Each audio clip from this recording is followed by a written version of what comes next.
Everything's looking good. I added Seribot to get rid of bots. So I employed the bot to employ bots to destroy bots, of course. Seribot is here. Alright, cool. We now have Seribot. Very excellent. Is this going to change anything? I have no idea. Maybe people will see Seribot as there and be like, oh yes, we can trust this. I don't know. I don't really care. I just wanted to keep things safe. Oh.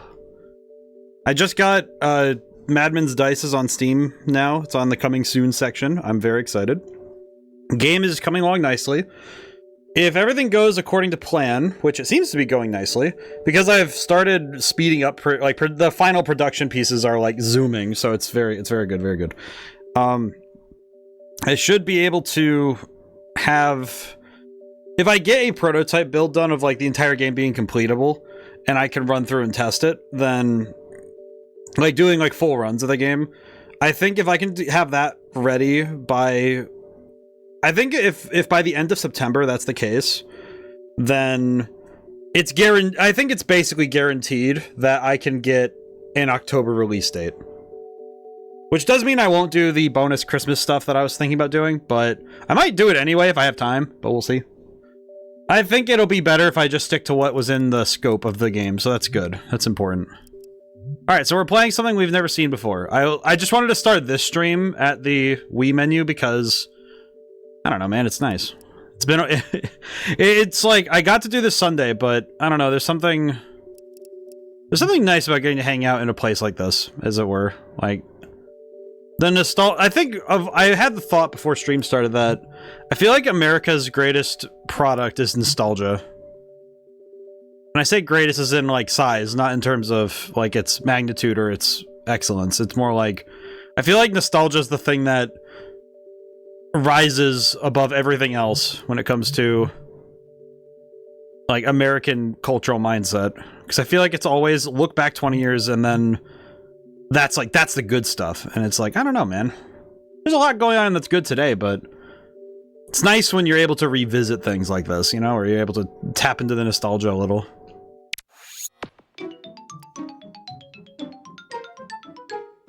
Nice. Very nice, very nice.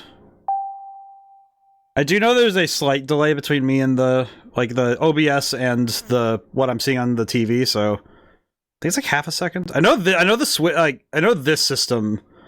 I think this and the PS3 have that like half-second delay due to the connection that they go through.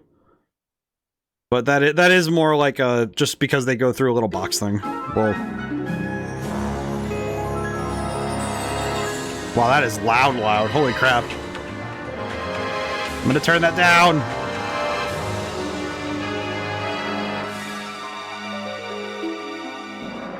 Oh, that is loud. Holy crap.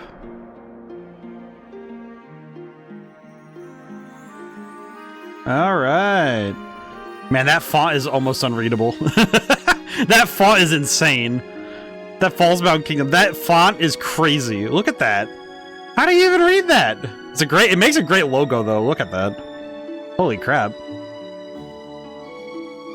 See, I see the Egyptian gods, but what does that mean? Do we get to actually use them? New game.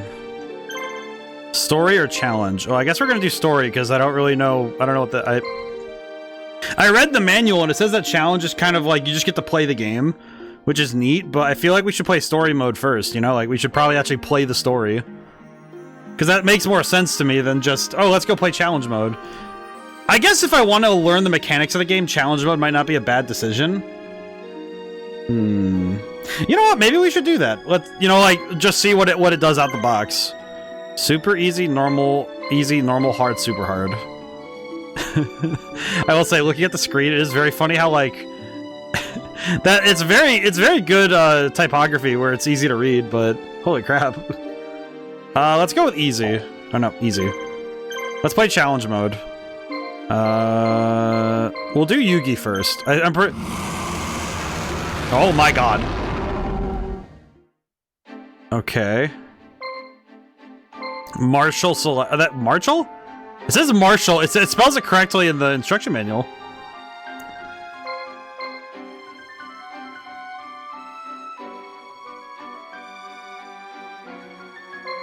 Apologies, I had to sneeze. Okay, so who do we get here? Fizdiz? Who the heck is this? Shimon. Simon? Esperoba. Mako, Joey, Tristan, Taya, Mai. Okay. Okay. So do I have to go through edit? Oh, okay. AYX. Okay. Place. Oh my god, there are so... Wait, how... Oh, I have to use the D-pad to move in here. And then I have to... Wait, so... Okay.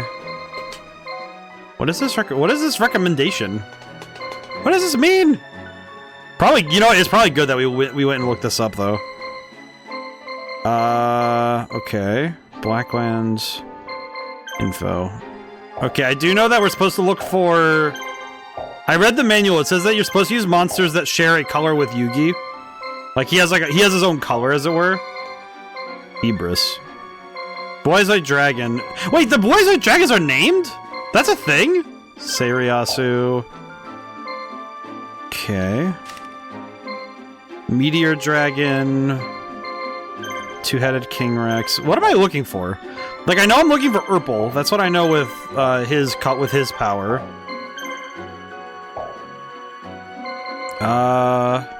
Okay. Can I use the Dark Magician? I can. Okay. Okay, we bring Dark Magician Girl, and... I could just bring Magician of Faith, but...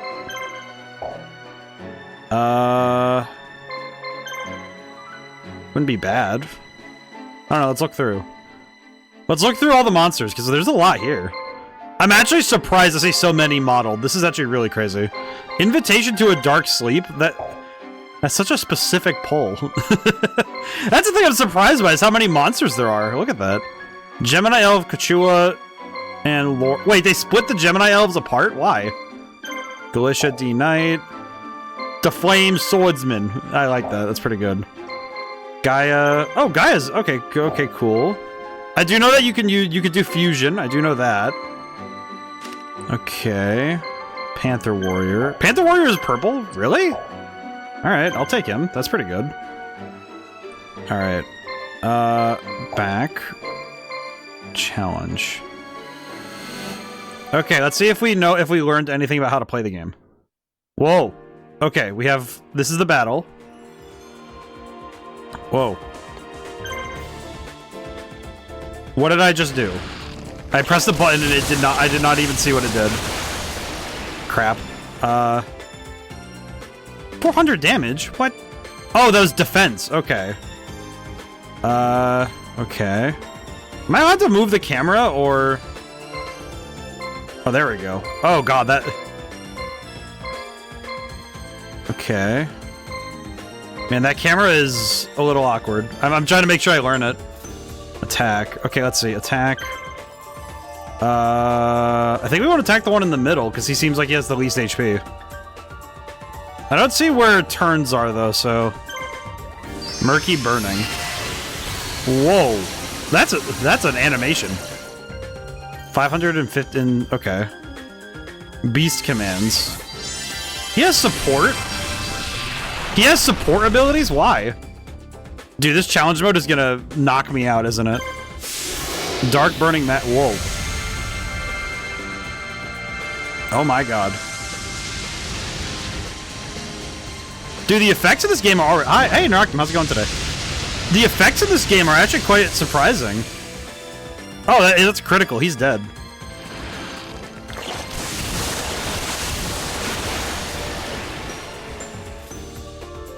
Wait, did he get a turn anyway, or...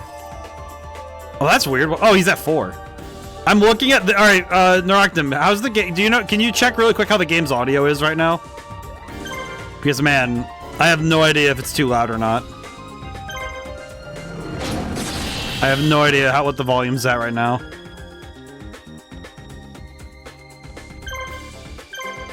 I will say, this game is very cool looking already. Reminds me a little bit of... I'm thinking already about... For some reason, it's Legend of Dragoon right now, a little bit, but... Also, the other thing that's... So far it's good, but I'm sitting upstairs right now. Ah, I see. Alrighty.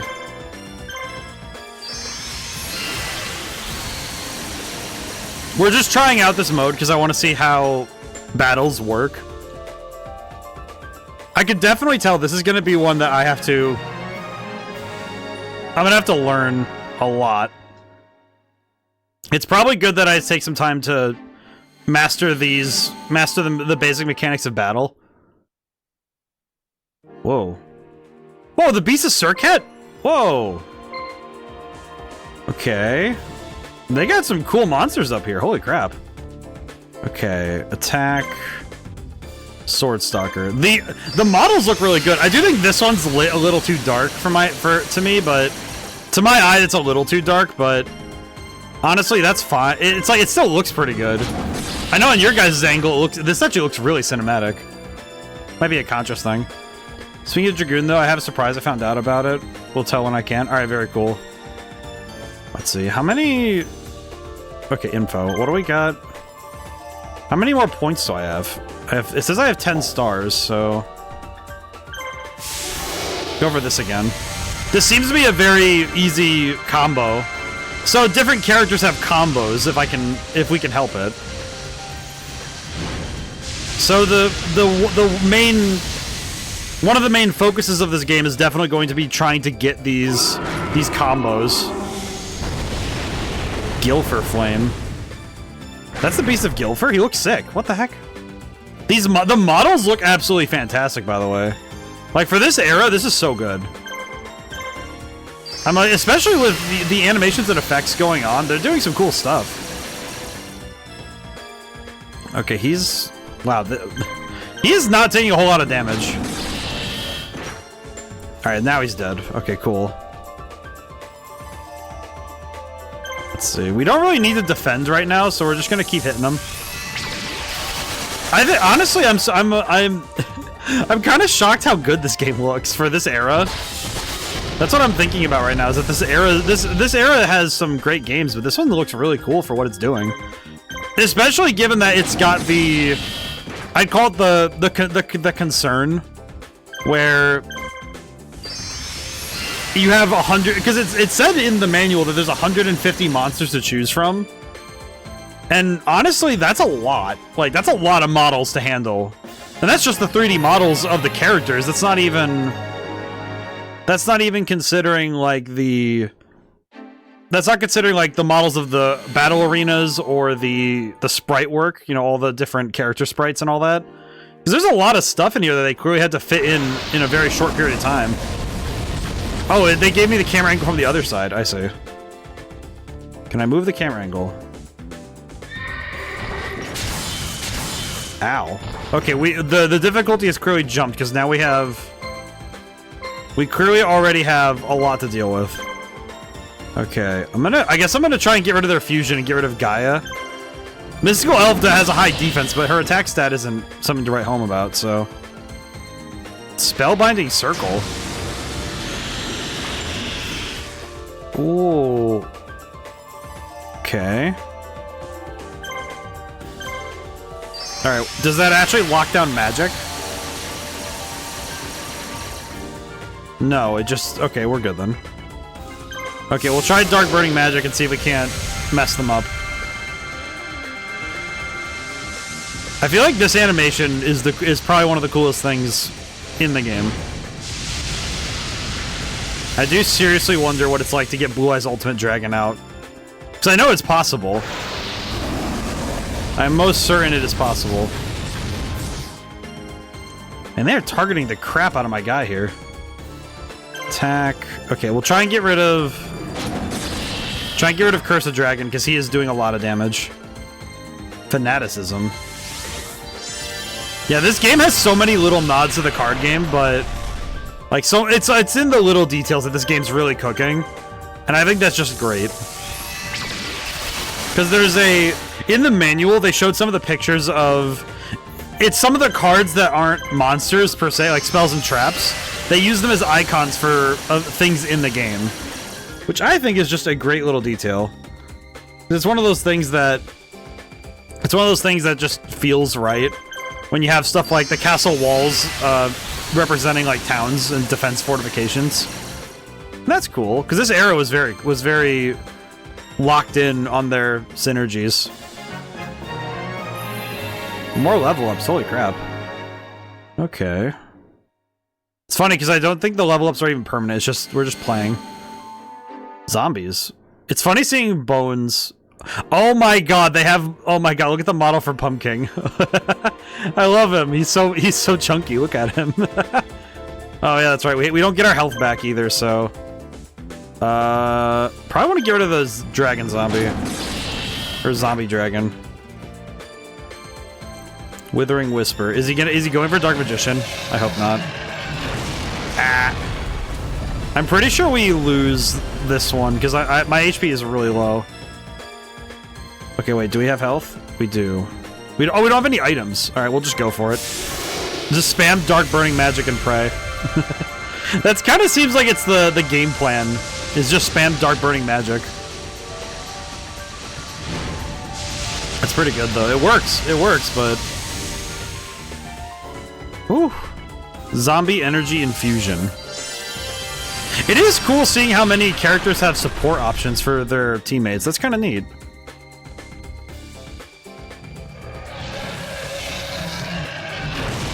I think in some way it's just a bit of a surprise to see how much the game wants to do like complex RPG elements. I think that's just neat. I am a bit worried because we lost Dark Magician, but... Okay. Let's get rid of Pumpkin. There we go. This Skull Shredder. That's a cool attack. Like, the animations are really sick. Oh god, paralysis. Oh no, if it's like Pokemon, we're gonna have a real problem. Actually, it says in the manual what it does, but... it just skips right over the turn if he misses it, I see. Oof. That kind of sucks. That kind of sucks for me, because that means that we could lose, like, entire turns if we're unlucky. I do like that this arena is just a big desert. A big desert. Guarding. Okay, let me look around real quick. Can I see more of the map? Huh. They keep the camera pretty locked in. That's interesting. I reckon that it would probably be because they don't want you to see, like, the ways that they're saving RAM or saving memory. And honestly, fair. Seems like different types have different affinities for dealing damage. And that's pretty good. I think it's kind of cool that different creature types have different power levels when it comes to certain... Oh god. Oh dude, we're down to 2. Yeah, we're down to 2, so we have to be careful. Let's see. I think we want to get rid of... We want to clear the board first, so let's get rid of Meteor Dragon. We need to go one at a time in terms of taking out targets, because we don't have the ability to... We don't really have the means to guard and wait. And also, we are missing a team member, so we gotta clear their turn order as best we can. It's not gonna be easy, though. This is also just practice, so it's good that... It's alright if we don't... It's alright if we don't, like, get... If we don't do well now, it's not that big a deal. It'll matter more when we're in... When we're in the actual story mode, it'll matter more. Okay, why did he have to shoot my boy like that? Hit him with a 20-piece combo. He gets 2 attacks? Why? What? Okay, that's fine. We'll make it work. Alrighty. If we can get rid of Meteor Dragon, I think we're at least okay. Because now it's a 2-on-2. Like, we're still not doing good, but we're getting there. Yeah, we might... I think this is where I lose, just straight up. Interesting, their AI only goes for the lowest HP value. So I do wonder if their AI is strictly HP focused, or if there's if there is consideration for the different types and attributes and such. Because I saw that the different types of creatures do matter, at least in some way. All right, attack. I'm gonna go down swinging at least. This is going to be an L, but that's okay. What I did learn is that I don't think that this team is actually the best team. It's just because it would be good. This team would be better for like strike mission, for like a mission.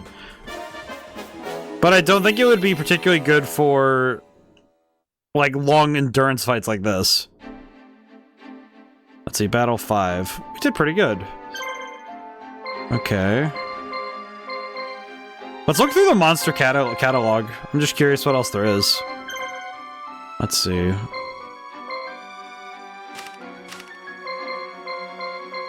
Okay, we can go either we go up in sections or we can check accordingly. Okay. Swordsman from a foreign land. That's it's so funny seeing monsters that don't tend to get a whole lot of love, but they filled the roster with so many like obscure monsters. It's so good. Stuffed animal. What? Silver Fang, Dark Rabbit looks hideous. What the heck is that? Buster Blader. Good lord. I should have grabbed Buster Blader. I should probably look through the monster catalog. Let's see. Bugs. Big insect, basic insect, wing eagle. Well, that's not an insect. Man-eater. Oh, man-eater bugs in this game. That's cool. How good is he? That's the question. Yeah, he's not too bad. I imagine in the hands of somebody who can actually use him, he's probably a lot better. Armored lizard, jellyfish, giant red sea. Yeah, some of these are normal monsters, and some of them are effect monsters. But it's funny seeing the different monsters. It's nice to see the variety and seeing what they were able to do with the models. Wait, that's Hane Hane? They made it. They made him a monster in this one? That's crazy. Dark Witch. Dark Witch is great in early Yu-Gi-Oh! 1800 attack. Insect Queen. Fairy's Gift. Millennium Golem. Oh, that's cool. Giant Soldier of Stone. Yeah, they really have some crazy monsters. Look at this. Queen of Autumn Leaves. Dark Plant. Wow, I'm actually really surprised how many they were able to get in here. Is Skull Servant in this game? Ghoul with an appetite. Summon Skull. Alrighty. Dark Chimera. The Castle of Dark Illusions, Rebirth of Cards, King of Yam... Wow! Oh, they actually covered, like, all of the bases. That's crazy. I'm actually impressed at how many they put in here. Look at this! Put so many in here. Bikuri Box. And they're all modeled, too, so they're all modeled and have animations. That's really cool. Labyrinth... Labyrinth Tank. Dragon Seeker. Kyrule, Beast of Gilfer. Fortress Whale. Cyber Soldier, Cyber Commander. Oh, these are the Bandit Keith monsters. Robotic Knight. Okay, so that's... Oh, that's funny. It's the big... a couple of these are the big 5. Oh, they have Jinzo, too. I don't know why seeing Jinzo is so wild in this context. That's weird. Oh, the Magnet Warriors. Okay. Do they have... Wait, do they have Valkyrian? No, they do not. Oh, wait, it's a fusion. It's probably one you have to unlock by fusion. I see. Cybersaurus, Rocket Warrior... Oh, and these are probably the Egyptian gods. Oh. Wow, they actually do have, like, an insane number of monsters. I'm genuinely impressed how many they were able to get in the game. Good for them. Holy crap, that's great. Alrighty. Let's go start the story now that we have a little bit of practice, at least playing the game. Story mode. Okay, we're gonna start with Yugi. We're gonna play as Yugi. Oh. God, that model's war campaign. What? Those who claim to control the gods are in fact controlled by the gods. Alexander Irvine, philosopher. What? All right, that's a quote. Oh, I had to press I had to press A. Well, this must be the lab mentioned that letter you got. Oh, it's Joey Wheeler. Hey, Yug. Sick Domino Labs. Is that an adjective or is that an acronym? This looks like the place. Oh, it's an acronym. Okay, good. SIC Domino Labs. I see. It's pretty far from the city. There's nothing else here. I can't talk like Tristan. I don't know. My voice gives me super strength. Doesn't the building look futuristic? SIC is a famous overseas game company, isn't it? Oh no, they're making VR. It's a new game company that just started here in Japan, but it's already becoming a major player. Oh, never mind. It's worse. Although it's relatively new, it's gotten pretty big by releasing a bunch of innovative games. Yeah, it's like Vampire. Like that board game. They've been using 3D images and virtual reality. Oh no, I was right about the VR. No! To create some amazingly lifelike environments. Oh no, it's meta. That's a lot like what Kaiba's company does. According to this invitation, they're doing exactly the same kind of work as Kaiba Core. SIC has incorporated cutting-edge technologies to develop next-generation virtual reality technology. I'm just gonna call it SIC from now on. No, SIC. We'll just do SIC. SIC hopes to work in the field of games to perfect this technology using the wildly popular duel monsters. Plans to develop the technology through its gameplay. Their technological goals may be scientific, but if they're using duel monsters, I want to get a look at it. It's so exciting, but why'd they send the invitations to us? They sent invitations to everyone that ranked well at the Duelist Kingdom and Battle City tournaments. In order to test the new Duel Simulator Kingdom, sponsoring a test trial. Okay, so basically what we're getting is that... What I'm understanding here is that basically this is after Battle City. At least in terms of like the anime manga story, okay. And respectfully ask for your assistance in helping us make Kingdom the best game it can be. I'll also bring friends if you want. Naturally, I thought of you guys right away. Sure, all clear. I'm here because I did so well in the tournaments. Yeah, then where's your invitation? Let's send it to the wrong address. Sure, at least we know that Yugi here is a finalist. But come on, Tristan, I'll take you right here and now. Oh, I see they're fighting. Look, there's someone from the lab waiting for us. Let's get going. No, it's just the guy. It's just the guy who's the guard from Kaiba Core. That's funny. You must be Yugi Muto. Muto? Yugi Moto. That's me, and these are my friends. Wonderful. Let's all go inside, shall we? Nice that we have a dedicated, like the story's actually trying to really set things up here. That's nice. Did we see this guy at Kaiba Corporation once? Think so, but all the people of Kaiba Corporation give off the same weird vibe. You are correct. I did work for Kaiba Core. Jeez, he heard us. We're almost at the main lab. What in the world is... This is SIC's latest simulator, codenamed Kingdom. This is just a prototype. We're only using the dual disc for packaging reasons. I see. It's all original SIC hardware on the inside. So used to recreate the world of duel monsters. Yeah, so Tested Kingdom has been very successful so far. Constructed an entire fantasy world based on duel monsters. We'd like you to help us test the simulator by simply playing the game as you normally would. Simulator supports multiple players, so you'll all be able to play at the same time. In multiplayer mode, everyone joins the game as a different game character. Sounds like a network game or something. Ah yes, VR chat. These new games are so awesome. It's just so quaint. I do wonder if this game is like a translation thing, or if it's gonna be they were given the story and had to write the dialogue. Kingdom is a fantasy world. The car monsters there are alive. You will all join the resistance and fight against the Empire, which is suppressing the general population. You'll participate in the game as different characters. The game is currently set for a few hours, and we'll be recording your gameplay from here. What are we waiting for? Let's play. Yeah. Alright, cool. We're gonna start the thing. It's so exciting. I wonder what it'll be like. Yugi, does this seem on the level to you? Huh? What do you mean? The whole simulator seems suspicious. Probably just overreacting. Oh, it's about to start. 300 years of ruling the Rondevel continent, the Sigvarth's empire is facing a crisis. Since the 12th Emperor Haitian... Oh my god, they use Haitian for that? Wait, I remember him. He's in the Forbidden Memories. Sent to the throne, corruption and brutality spread through the Empire. I see. That's funny. Hey, I didn't realize that Haitian was going to be in another game. That's funny. They spelled his name differently, too. That's weird. People suffer oppression, but their complaints have fallen on deaf ears. Haitian... I guess like Haitian. Haitian. A select group of underlings have been living in the lap of luxury. Their lavish lifestyle is supported by heavy taxation. They made him as evil as humanly possible. That's funny. They're just like, yeah, we need to make him as evil as humanly possible. Let's go for it. Push most of the populace to the brink. People on the fringes of the Empire have responded with rebellion and revolt. Uprising extended as far as the northern part of the Empire on Vaxi Island. What's the matter? Don't know, but I've got a really bad feeling about this. Simulator overload. Oh, we put too many people in. Safety lock engaged. Transitioning to mode 2.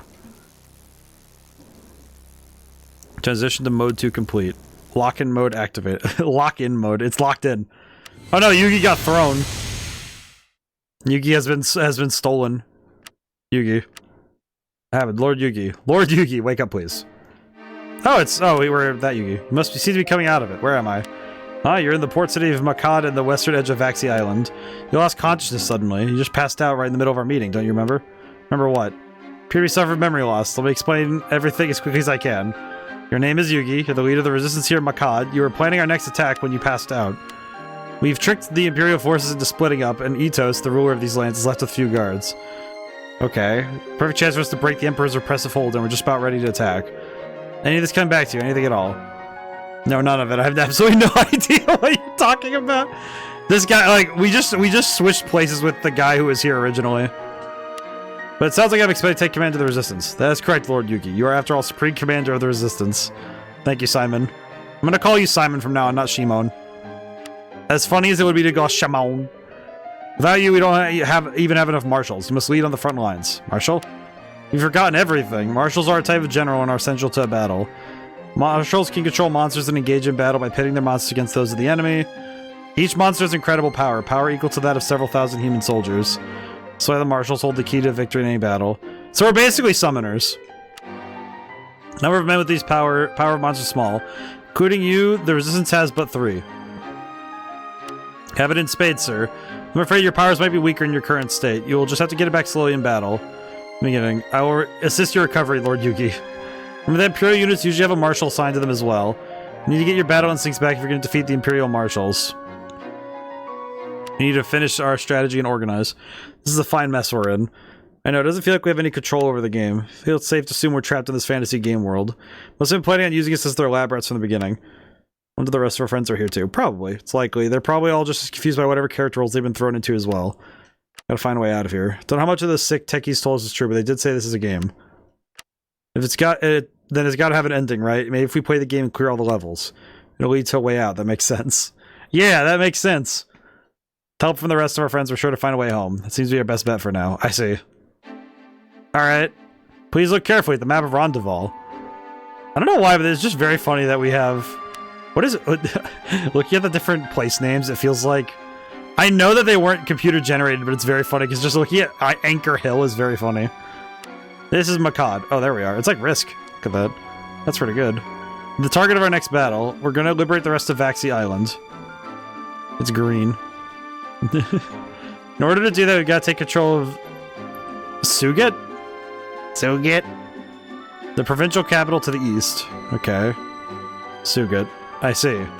Suget is a large castle in the northern section. It's well defended and houses a large fighting force. Won't stand a chance if we attack head-on. We've got to get them to divide up their force. We should be able to lure some units away from the capital by liberating nearby lands. Places like Itos' Makad. We've already managed to thin out the defenses. Let's attack in force and take our first victory. What should I do? You will direct your marshals on the field of battle and attack the enemy main base, Lord Yugi. Sorry, not as strong as you, but I will also command a team of monsters and assist you. Remember, none of your other marshals are nearly as powerful as you are. We depend heavily on you. Your success on the battlefield is the key to the success of the resistance. Many other details to plan. Let's organize units for the difficult battle ahead. As you may remember, I mentioned a little while ago the enemy army has its own marshals. Only a marshal commanding his own monsters stands any chance against an enemy marshal. No matter how weak a marshal may be, he can command up to 3 monsters. So let's see. The number and power of the monster units are just as frighteningly enormous. Organize our own monsters into units that we can combat the enemy. We have several monsters that are willing to fight for our cause. The first thing you need to do is organize the monsters and assign them to your marshals. Each group of monsters is called a team. Please try to remember that. Alright, so let's start assembling the teams. Okay, this I read the manual for, so we should be good. The monster is the team's leader, and the team's movement speed is determined by the speed of the leader. Oh my god, I just realized why I was doing so badly in the first time we played. Because I didn't properly choose the monster in the middle of the team. Okay, I'm gonna guess that we can't change... Okay, cool. Okay, so we have... Okay. I'm guessing that this is because... Okay, can I move monsters around? Let's see.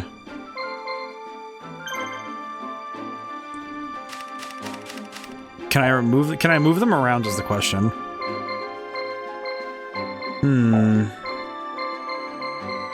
My thought process right now is that I want to...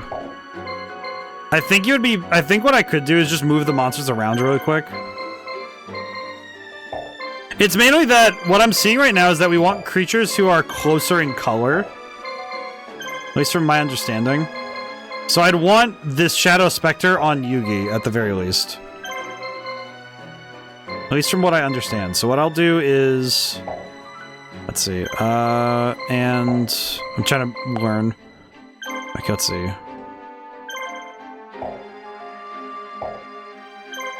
Edit. Okay. Remove.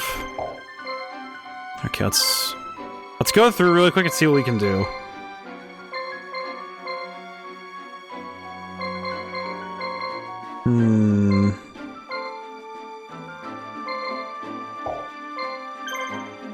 I do know at the very least I want Shadow Spectre on the other team. Okay, so let's put... Yeah, let's put... It's not the best thing ever, but we'll move...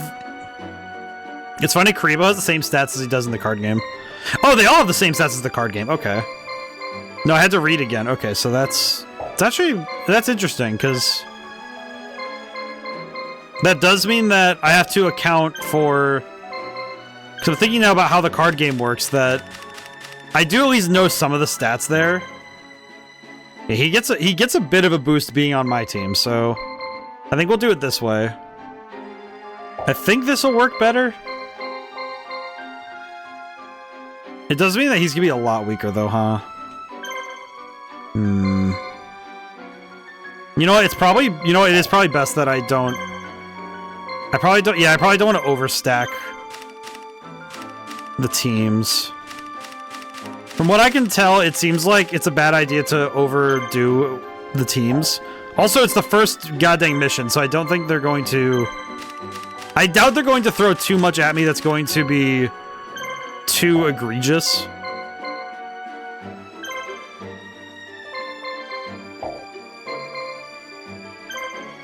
Okay, we have 3 marshals. Okay, so we can bring all 3 marshals. Turn. Okay, we're good? I think we're good now. War campaign. Okay, so now... Alright, so assemble team configs... Alright, let's save the game really quick. Save the game. We'll save the game really quick just so we're good. Start battle. Okay. Let's see how well we do. Hey, Time Wizard. The DVD screensaver Time Wizard. During Dragoon on Sunday, we actually found out that Shauna happened to be a surprise tank. Part of her defense for some reason is evasion, but how, I don't know. Oh, she might be... Maybe she has the ability to do... I don't know, maybe she has an ability for that. As you can see, there are 4 villages, including the main enemy base, and Makud and the base at Jakud. Thanks to our earlier planning, the main enemy force is much smaller than it was once and is not massed nearby. Roar Itos has no idea we're ready to attack. Let's take this chance to secure our position in the area. Send someone to free the village of Rutham. It's not very far from Jakud. Village is filled with supporters of the resistance. It'll be a good foothold from where it can attack. As we free the nearby villages from a repressive imperial rule, they will offer us items and money. We need both these things to build up our force, so we should try to free as many places as possible. All of our teams are in position in Jakud. Select teams to send into battle. Send a team to battle. Position the cursor over the town the team's in and press the A button. Okay, so let's see. Move to the cursor, this dispatch team. Let's go to battle. Okay, free Makad. Yugi's team is wiped out, Jakud falls to the enemy. Okay, so... Command. Team command. We'll send her... Whoa. Okay, there we go. Move here. Okay, and then... Where should the team go? Let's see.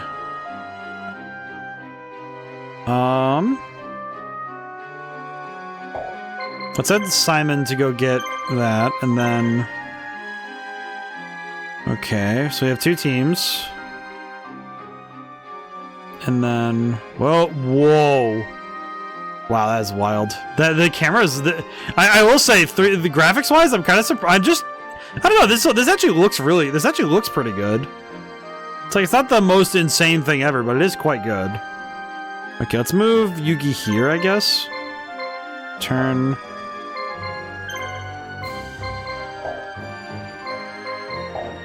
Okay.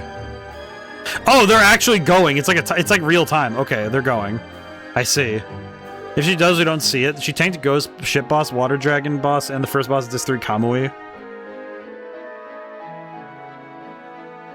She might have just like, maybe it's part of her defense, maybe it's part of her stat line. I don't know. That's a weird one. Ooh.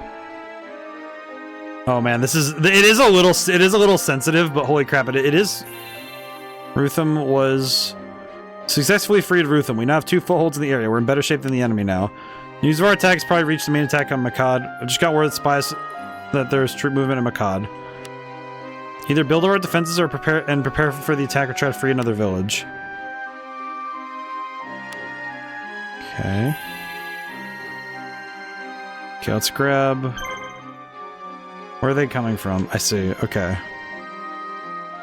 I'll send them up there.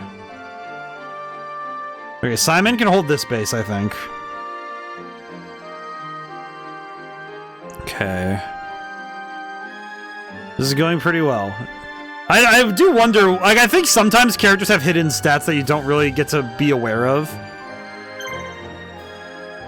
Alright, let's move in the way. It's so cool. It's so funny seeing the tiny Celtic Guardian walking across the field. He's just like, alright, time to walk. Yeah, I am here. Behold. Actually, you know what? I'm gonna move out of the way. I think if this person fights first, then Celtic Guardian... We can use Yugi's team to actually go take the enemy castle. It's almost time to face the enemy marshals. When 2 or more marshals meet in battle, each commands his monsters to attack the enemy. Defeat all the enemy monsters, you win? Yep. Alright, so we win. Alright. Time to see if we can win. Okay, let's see how well this team will do. Yeah, these are some very small monsters, but okay, we're all small. This is good. Okay, so who's fighting right now? The Penguin Knight. Yes, I think RPGs tend to do a lot of hidden stats, which can be a little frustrating if you aren't really sure how to figure out what they do. Whoa.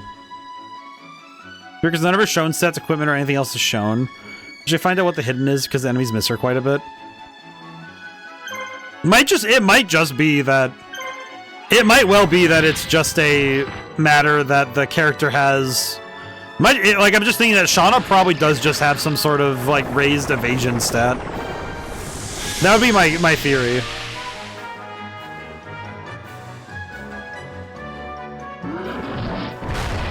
This music is kind of balling, I'll be honest. I'm into it. So it's not the most memorable music, because it's not... But it's really good. It's like, it doesn't need to be the most...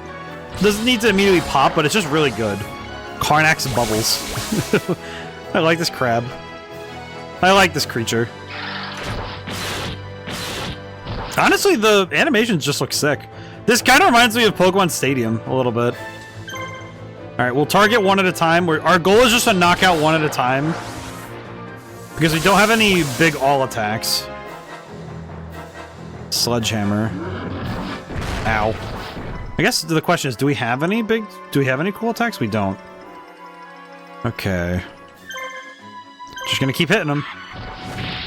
It might just be also that it's something they probably included invisibly to make Shauna feel more powerful. It's the kind of thing that you add when you want a character to be on the team even if it doesn't make the most logical sense, like stat-wise. I do love the Penguin Knight's spin move. That's pretty good. Alrighty, they're down 1 character, so that's pretty good. That said, we are running out of we're running out of attacks. Actually, all 3 of these teams are running out of attacks. I'm guessing that this fight, because it seems like the expectation is that they're going to run out of attacks. Attack. Yeah, because I'm noticing that with our current star count, we don't have the ability to... Like, a protracted battle just isn't in the cards. Because now the enemy has no attacks at all, and I only have the 1.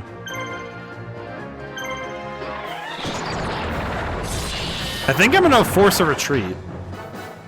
Seems to be what's going to happen here. Lose, win. Hey! We won! We won the fight. Technically. We won because they had to leave. Alrighty. Okay. We can probably just hold here and wait. I'm guessing that's the point, is that we're supposed to be able to hold and wait. Alright. Do we get our stars back, is the question? Oh, but the fight resets basically, but we get to keep what happened. Okay. Kind of wish you and I could have found it. Only reason someday we found it was because I suggested he grind Shauna Dragoons on the ghost ship. Oh, I see. That makes sense why you would discover it then, because if you're constantly trying her out in a fixed setting, that's something in RPGs when you're trying to experiment with the math, is that you want to try it out in a consistent setting.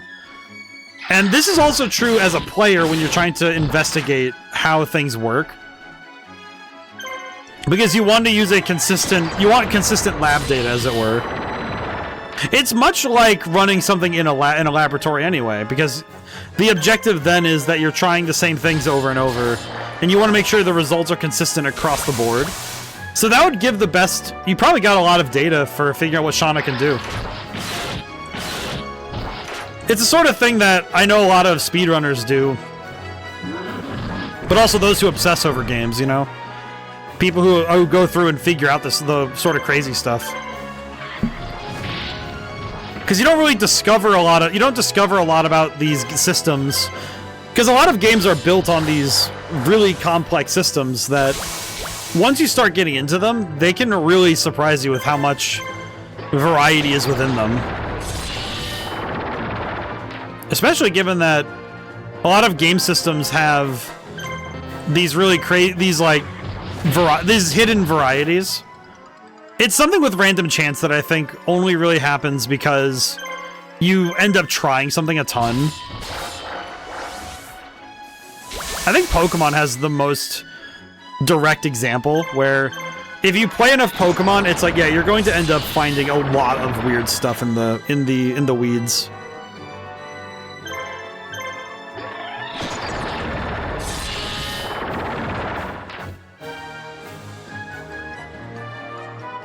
Alrighty, I think what I'm going to do is have... Hey, everybody leveled up. I think what I'm going to do is have... I'm going to have Yugi finish the job. Go, Yugi. We'll have Yugi finish the job. Go. Never mind, I don't think he's going to make it in time. He didn't. One thing I'm noticing that's a bit interesting is I am aware that this game seems to be using assets from other Yu-Gi-Oh! Video games, so that's really cool that they shared resources like that across the projects. Which, it sounds like a no-duh thing that, oh, it's like, well, Konami owned it, so they would be able to use the assets across games, but not every company lets their other internal studios share things this much. I think the fact that Yu-Gi-Oh! Games from the 2000s and 90s did so much sharing is so... It's probably why so many of them did so consistently well in terms of the production value. Because they were able to just reuse things rather than having to make things from scratch again. I would guess that some of these models are also probably reused from other eras. It reminds me a little bit of how certain Pokemon models were made. Like how, I think Pokemon XD uses the Pokemon Stadium 1 models for the Gen 1 Pokemon. That's kind of cool. I do think it's funny that... Man, oh wow, we actually cooked him. Holy crap. But I think role-playing games are the ones that have the most variety in their systems. I think the unintended variety made through like what would be...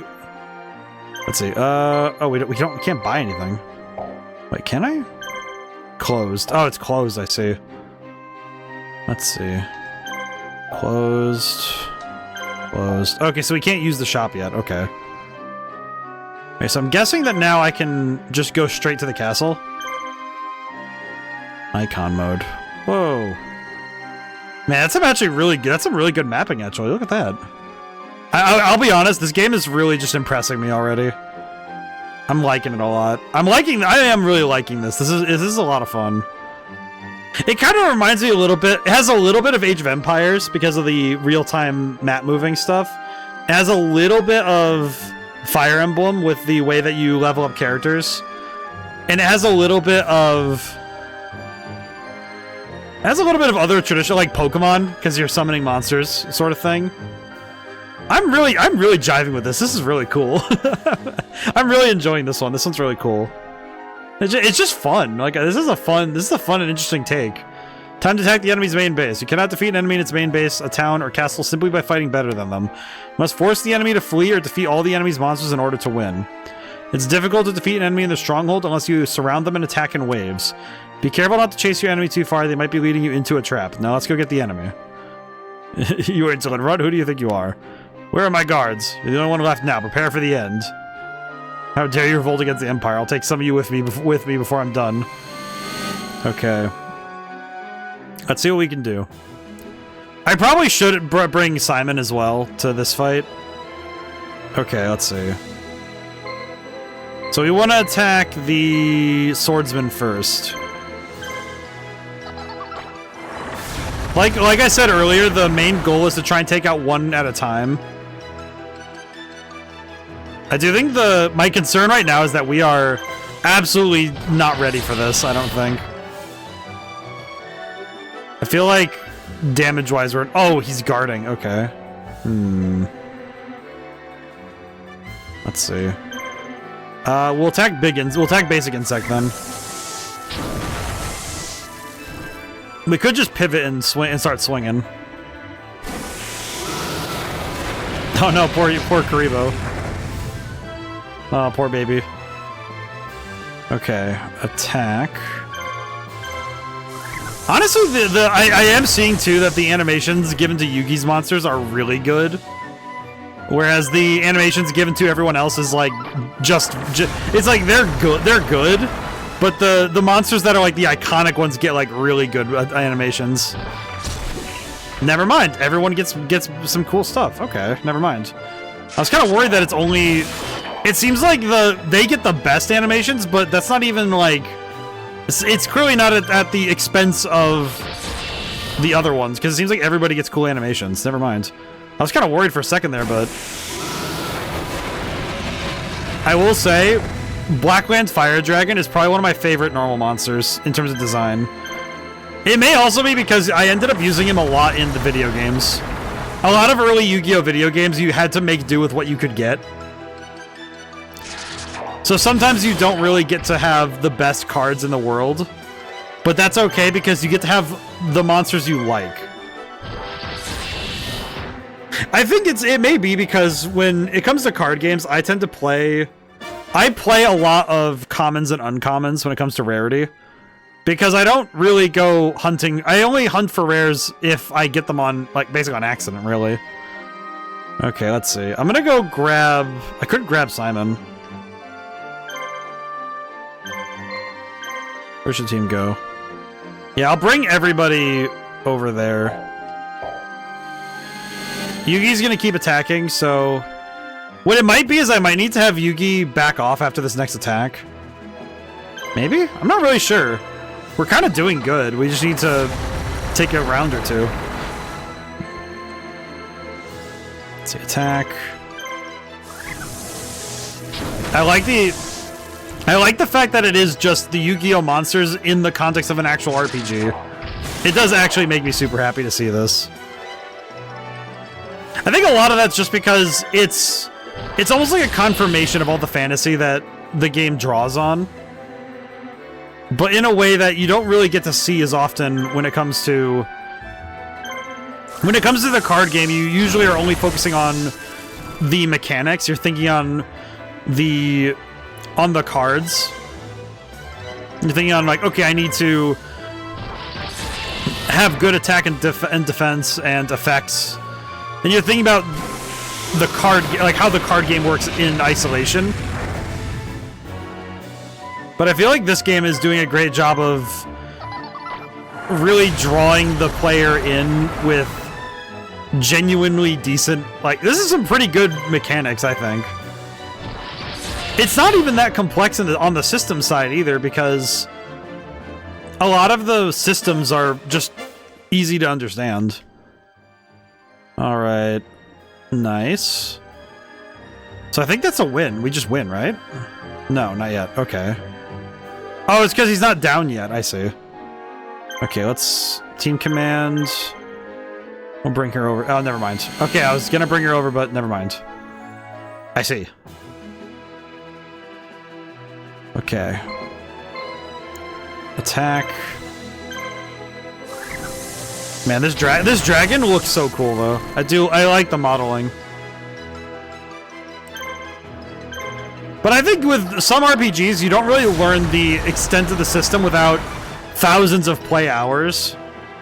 It's the sort of thing I think about with Red Genie, with my own work, that there are probably some interactions I don't know about in very specific instances that I would only be able to find if I went and played the game for extremely long periods of time. Like, I went through and played through it, you know, 100 more times.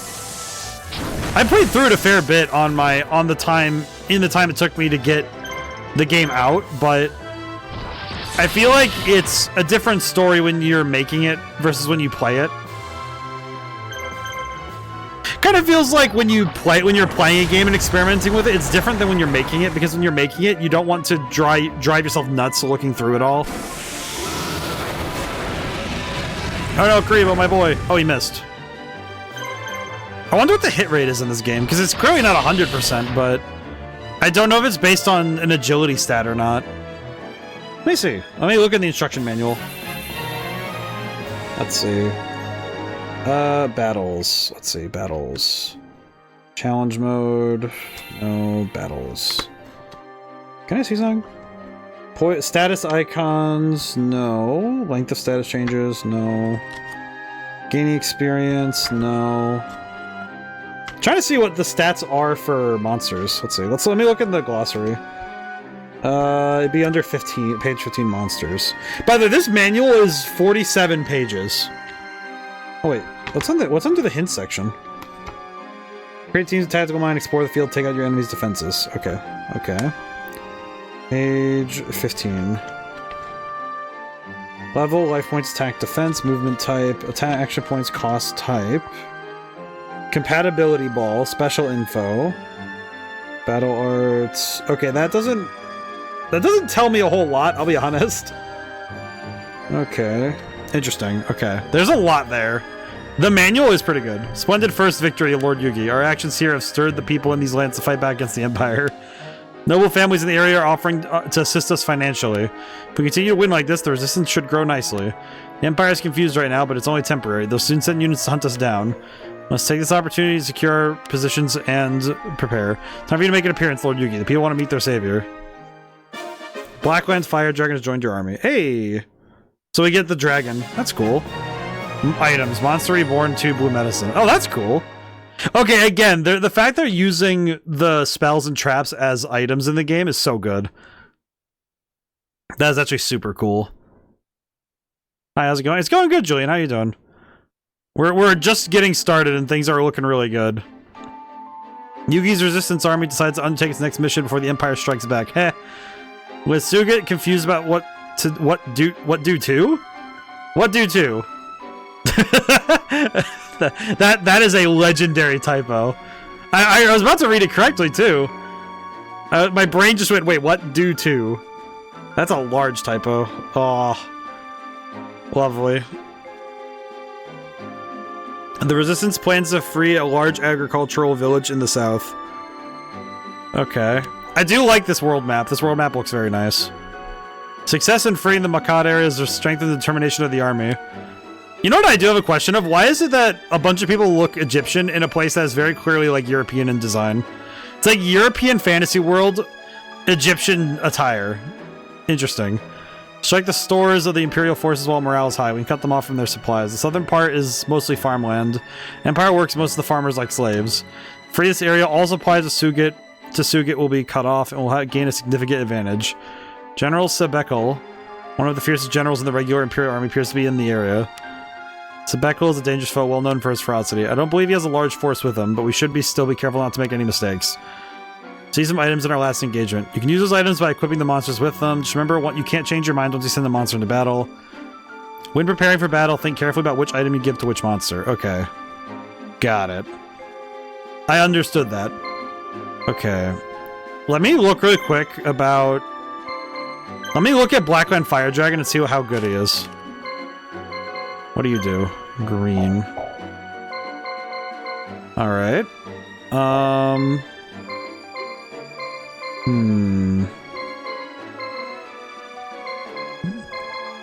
I guess the question is, what would it be? Like, let's say we swap out Karibo, what would that look like? 15, 8, 5. So he wouldn't be that much stronger, but his attack power is pretty solid. But he only gets 2 actions.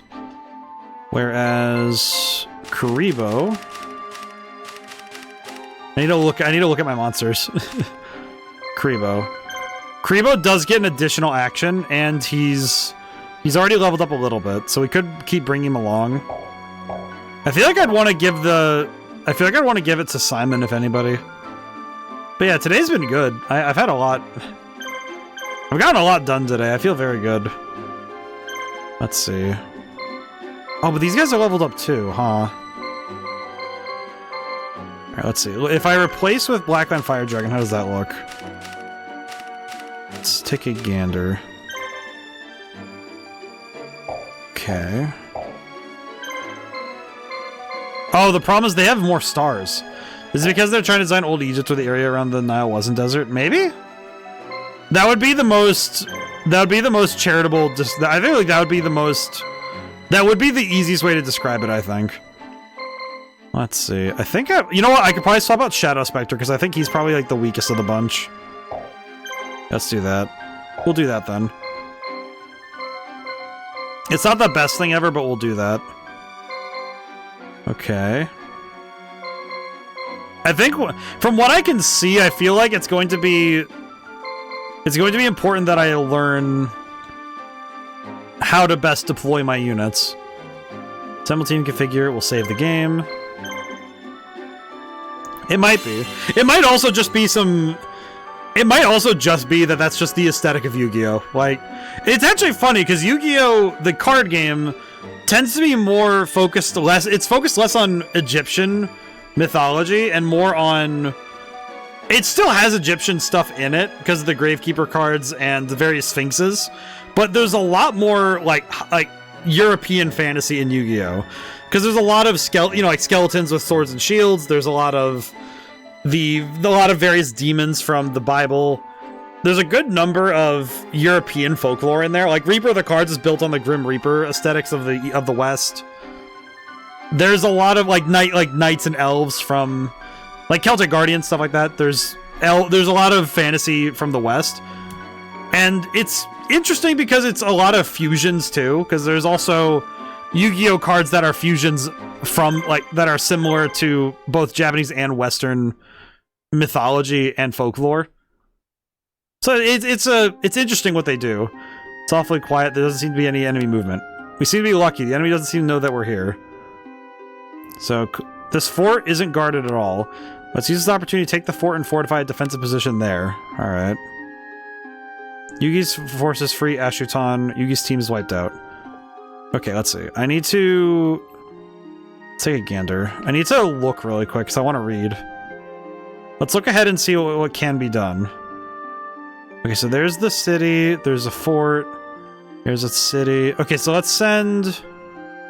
We'll send Yugi's team to Team Command. God, this camera is a little awkward. It's certainly not awful, but it's a little awkward. I think it's mainly just because it's a little bit harder to learn. At least to my eye. Okay. Part of me wants to send Yugi's team ahead, but I think this will be the best move. Cool. I do like that the cursor gives a little light. That's cool. The music has also been pretty good so far. I actually feel like a lot of... I'd say, like, since the 90s, I feel like a lot more storytelling has become a lot less centralized in a particular mythos or another. sort of like, it's never just one pantheon that people pull inspiration from anymore. Because it used to be a lot more, we're going to pull from specifically the Greek gods or the Norse gods or, you know, like those sorts of things where it used to be very, you choose one and stick with it. And there are still stories that do that, but it does certainly feel like building equipment to increase the fort's defenses. Okay, so we can provide an advantage in battle, so we can install cannons, cursor over the castle or fort, and hit equipment. Okay. Equipment. Anti-air cannon. Can I make an can I make a ground cannon? Or no? Okay. Oh my goodness. We can make anti-air guns. Why am I allowed to make anti-air guns? I can now make anti-air guns, I see. Very good. Anti-air guns is crazy to me. Wait, who is that? What is this enemy? Whoa, oh! Whoa. Wait, who ran into who? Wait, did Simon run into the enemy? Whoa. Inferno Trial. Holy crap, he's got green light. Oh, I know him! That's the dark, that's the Abyss from the Dark. Okay. Okay, who am I using? Oh, Lewis. Actually, let's attack the dark hair first. Lewis, get him! Get him, my boy. I only know that the Beaver Warrior is called Lewis because apparently some game calls him Lewis. It's very weird. Alrighty. Attack. I like this. But yeah, I feel like Yu-Gi-Oh! Is one of the great examples of how to do it well when you're going to mix your different mythologies and your different concepts together, as it were. Because there's a lot of different ideas being thrown in this game, and I really like that. I think it's really cool seeing what they can put together like this. Also, man, these models are just making me happy. I think it's because Yu-Gi-Oh! Card art is really good at showing you the important parts of a creature design. So you're able to get the gist of what a creature's supposed to be before you get to it. I also just realized I never gave any monster items. So Simon does not have any... I wanted to give Monster Reborn to somebody, so... we might need to do that with him. I will say, Fire Dragon is doing some work. He is doing a lot of the hard work for us right now. He is really doing a lot of the hard lifting right now. Okay, he only gets one more of those, so... I think what we want to do is just attack the leader. Because the larva moth isn't going to be that big a deal. Because now we can just hit him. This is a Yu-Gi-Oh! Game, where's the cards? So, Victor, it's weird. They made an RPG using the monsters. Which, honestly, I'm just impressed they were able to make this as good as they did. This is a lot of fun. It's a cool concept. I think it's fun. Did some interesting stuff with this. Alrighty, he gets one more attack, but that's not that big a deal, I think. I think as long as Fire Dragon survives, we're good. We're so good. We won! Hey. Good job, Simon. I'm not calling him Shimon. Shimon. Okay, that was at this village. I think? Wait, where was that? Oh, it's because the towns are still occupied. That would explain it. Oh, I see now. Okay, I might need to call them back really quick because this is kind of a problem. Okay, I see. Oh, why I legit thought it was Final Fantasy until I read the title. It was... wait, until I read the... wait. Really? Honestly, that's kind of cool. I'm gonna be real, the fact that it could be easily mistaken for a wholly different series, that's kind of cool. Yeah, no, it's straight up a turn-based RPG with Yu-Gi-Oh! Monsters. I actually said it earlier that it kind of reminds me of Pokemon Stadium a little. The way that the Razzle Dazzle? This man just hit me with the Razzle Dazzle? Why? Okay, I do need to... Let's see, how do we want to do this? I feel like going for the three-headed monster is probably the best option right now, but... My goodness, that animation is actually kind of funny. Alright, he's not focusing his attack, so this is fine. I think the key here is that if we focus our attacks in on one at a time, we'll be able to knock out his game plan pretty quickly. The Dark Rabbit seems to be very fast, but he's wasted all of his attacks very early. So now we have time. Yeah, this game's got a little bit of real-time strategy to it, a little bit of turn-based gameplay. I'm kind of surprised how much the systems don't get in the way of each other. If it was Final Fantasy, I promise you I wouldn't be a high local fantasy Final Fantasy hater. But it should've... I know you mentioned it last time, but I'm kind of... I don't know, I find it a bit surprising that... I do find it interesting that... You really don't like Final Fantasy. I understand. I don't agree, but I understand. I understand. I think everybody has that one game they just cannot get into, and that's fair. I think it's okay. I think everyone has their one. I appreciate the music. It kind of, I'm trying to place it. It kind of feels a little bit like the game that my brain keeps pointing to is, I'm thinking about, the one I'm thinking of off the top of my head is it's like Skies of Arcadia. I'm a Dragon Quest. Honestly, you know what though? A Dragon Quest kind of guy. You know what? Honestly, I will say that's not a bad series at all to like stan. I'll be honest. That's fair.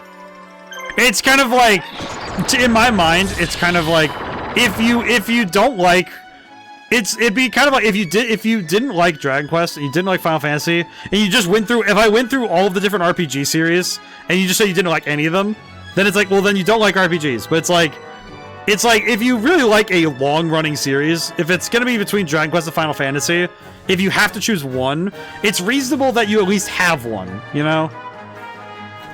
It'd be different if it was just, okay, every major RPG franchise, there is no chance. It's like, okay, what? Give me an RPG with nothing. But, no, that's fair. I think it's reasonable.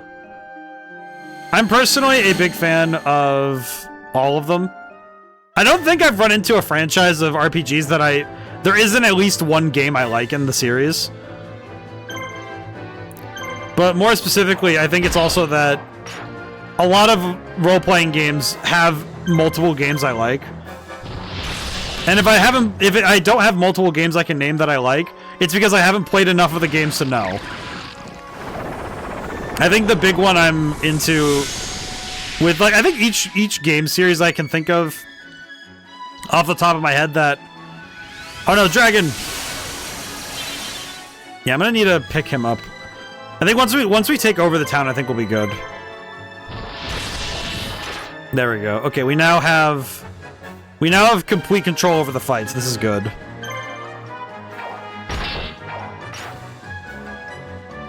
But I think that it's because of our particular our memes, our particular fascinations with games.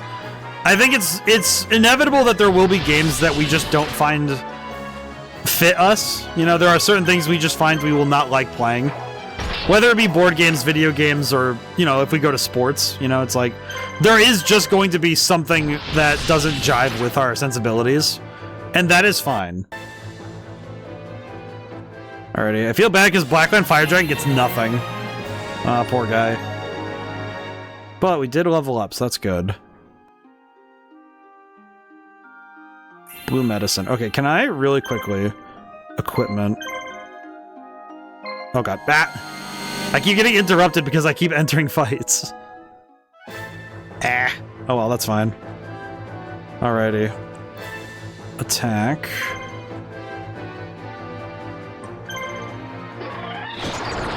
But I think when it comes to role-playing games, the best thing you can do for yourself is to play as many as you can, because you'll find out what you do and don't like at the most granular level. You know, like at the very lowest possible understandings in terms of the details. You'll find out what you don't like.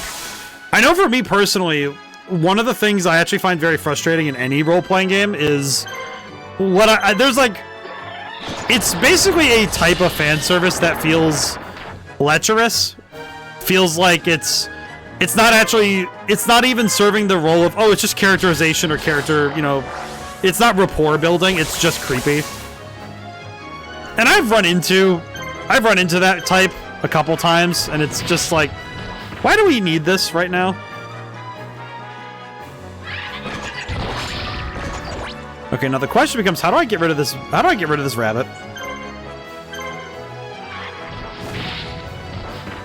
Okay, there we go. Now we're hitting for some damage. But I think every RPG type has something that really should be studied. I know from my game designer brain, I think of every game as someone's favorite for a reason, and it's key to understand why. And I feel like in the case of games where even if I don't personally like them too much, I'll still make the effort to see them. I think the big one I can think of is Scorn. Like right off the top of my head, I think Scorn and Starfield 2. It's like both of those games have aspects about them that frustrate me, but I don't let that. Let's see, Harvest Moon / Story of Seasons. It has RPG elements. Fight me. I mean, I'm not gonna fight you over it. It's if you're gonna list it, it's okay. Because that's the thing. Role-playing games doesn't necessarily mean it's got to be like the traditional sword and sorcery. Because some role-playing games do fit different like means. I mean, the one I can think of that feels like a weird pick is that I would say Terraria is a role-playing game. It has elements of it, and it's you could classify it that way, I think. So no, I think Harvest Moon Story Seasons, that makes sense. Chrono Trigger, Dragon Quest, Pokemon. And it's like, I don't think when it comes to taste, I don't think anybody is wrong. I think it's incorrect to, at least to me, it's a personal philosophy thing, to dunk on someone else's tastes. But I do think that it's reasonable to ask to ask questions. I think it's reasonable to ask questions about it. Legendary Sword, what the heck? What is that? What that? I am getting yanked everywhere around the map. I do not have time to. I should have checked the menu. Whoa. Oh, this map is cool. What the heck is this? Why is this map so cool? Wait, that's the embodiment of Apophis. Wait, that's a trap card monster. Oh, that's cool. I didn't think they would include trap card monsters. That's kind of neat. Every time now I see a new monster, I'm just excited to see it. I like that the different monsters it feels like the personality of each monster is carried through as well. Even the ones that feel like, okay, what are you gonna do with the big bug monster? It's like, yeah, but look how cool he is. He looks like a kaiju. Blue medicine. Oh, he can heal. He brought items. He brought items. God dang it. Well, at least we can burn through their item usage, but we're gonna need to be a little careful then, because we didn't bring any with us. We didn't bring any items, so we're going to have to be careful.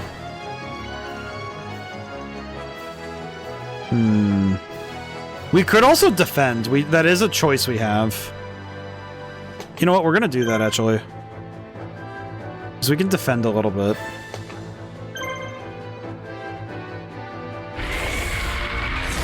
Yeah, we can guard and stop the opponent a little bit. Because we do need to stonewall them a tiny bit. Not a ton, but just a little bit. Yeah, there we go. Okay.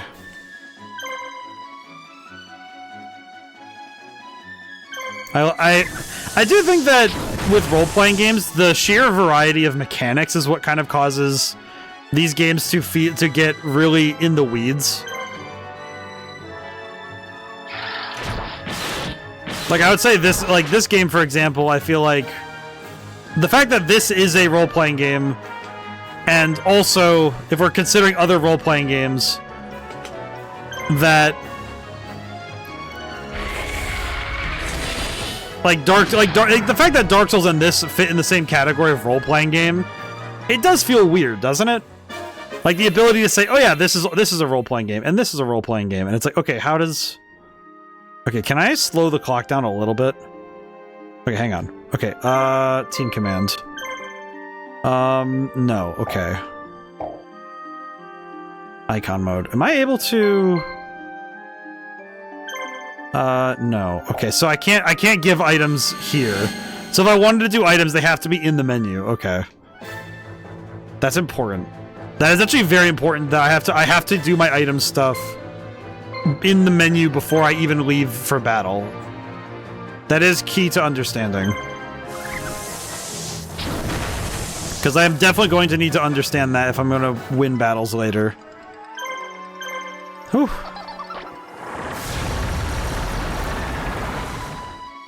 I think I know with Dragon Quest, my current favorite is the only one I've ever played, which is 11. Is he just gonna keep healing himself? Is that his game plan? Because it seems kind of weird. I do think I might need to send somebody over to help, because it seems like we're getting cooked. Yugi is getting cooked right now, so this is kind of a problem.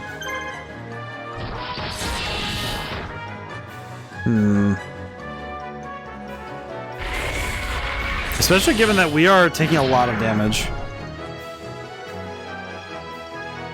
But I don't know. Yeah, I think if we can get rid of one enemy, I think we'll be fine. I think if we can take out one person, we'll be okay. Because then they'll start losing more fights, and we'll get more experience, so it should be okay. But if Yugi goes down, we do lose the entire thing, so... Oh my god, he is just spamming blue medicine.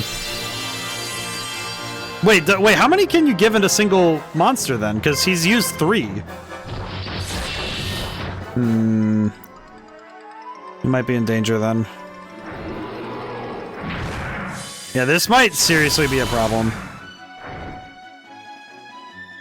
Let's see. Standalone RPGs I like, Minecraft and Scarlet Nexus. Minecraft being... Yeah, I said Terraria was a role-playing game, so I think Minecraft being a role-playing game also makes sense. It tracks to me. I get it. I know that Stella Glow's the other standalone RPG that I will absolutely talk about and defend with my life. I will also say Triangle Strategy is a big one for me.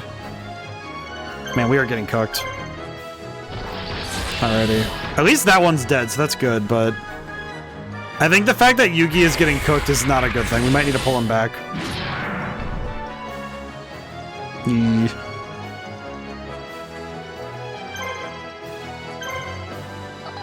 Okay. Yeah, we don't have a recovery item, so this kind of sucks. Okay. Yeah, we're in actual danger now because now Yugi does not have the means to survive this fight. Command. Question. Equipment.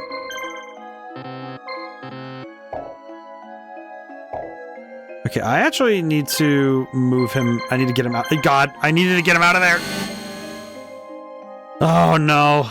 I should have stacked him with items, but I didn't really think about it ahead of time. Alright, how do we want to handle this is the question. I think if we attack one at a time, we'll be okay, but... That's a solid maybe. Without Celtic Guardian, we are going to be in major trouble. Because without Celtic Guardian, we don't really have our best attacker, and we don't have great defenses either. And this Guardian guy hits like a truck. So we absolutely needed the healing items. Yeah, we definitely needed the items. This is really bad for us. Okay.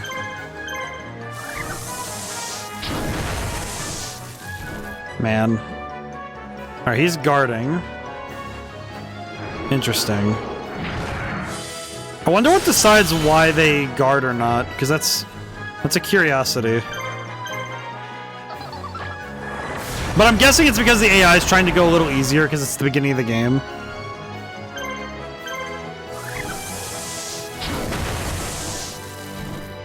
Okay, we might need to just run from this fight. Yeah, we're gonna escape.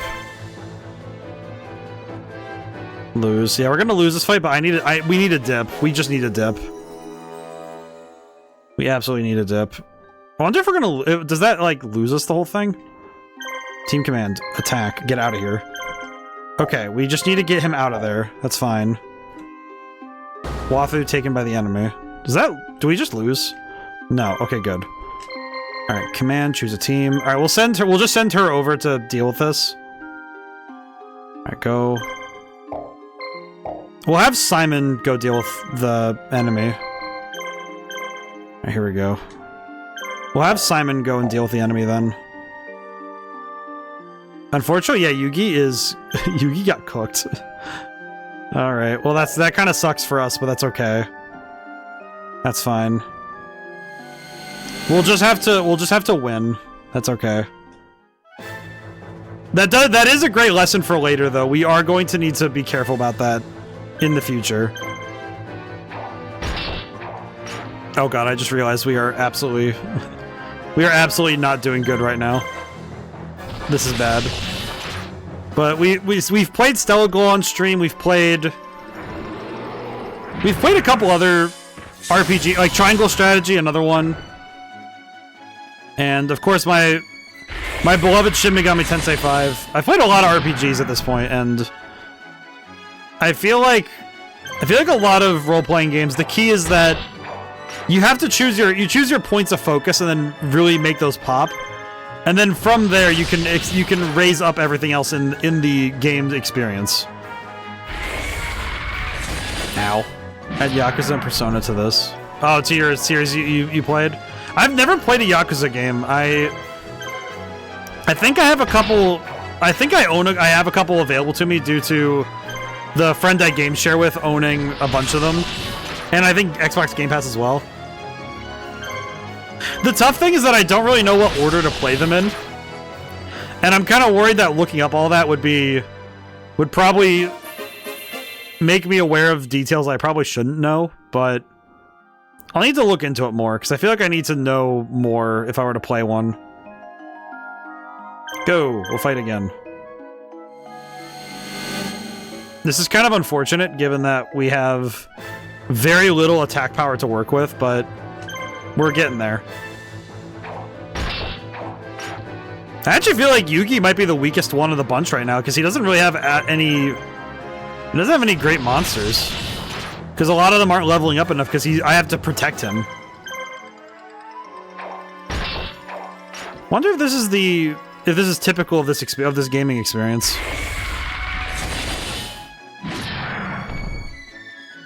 All right, hit him. Yeah, I like that this guy kind of, the zombie warrior does just kind of look like the Dark Souls skeleton. We just have a Dark Souls skeleton. Wow, yeah, actually, Zombie Warrior is actually carrying us right now. What the heck is this?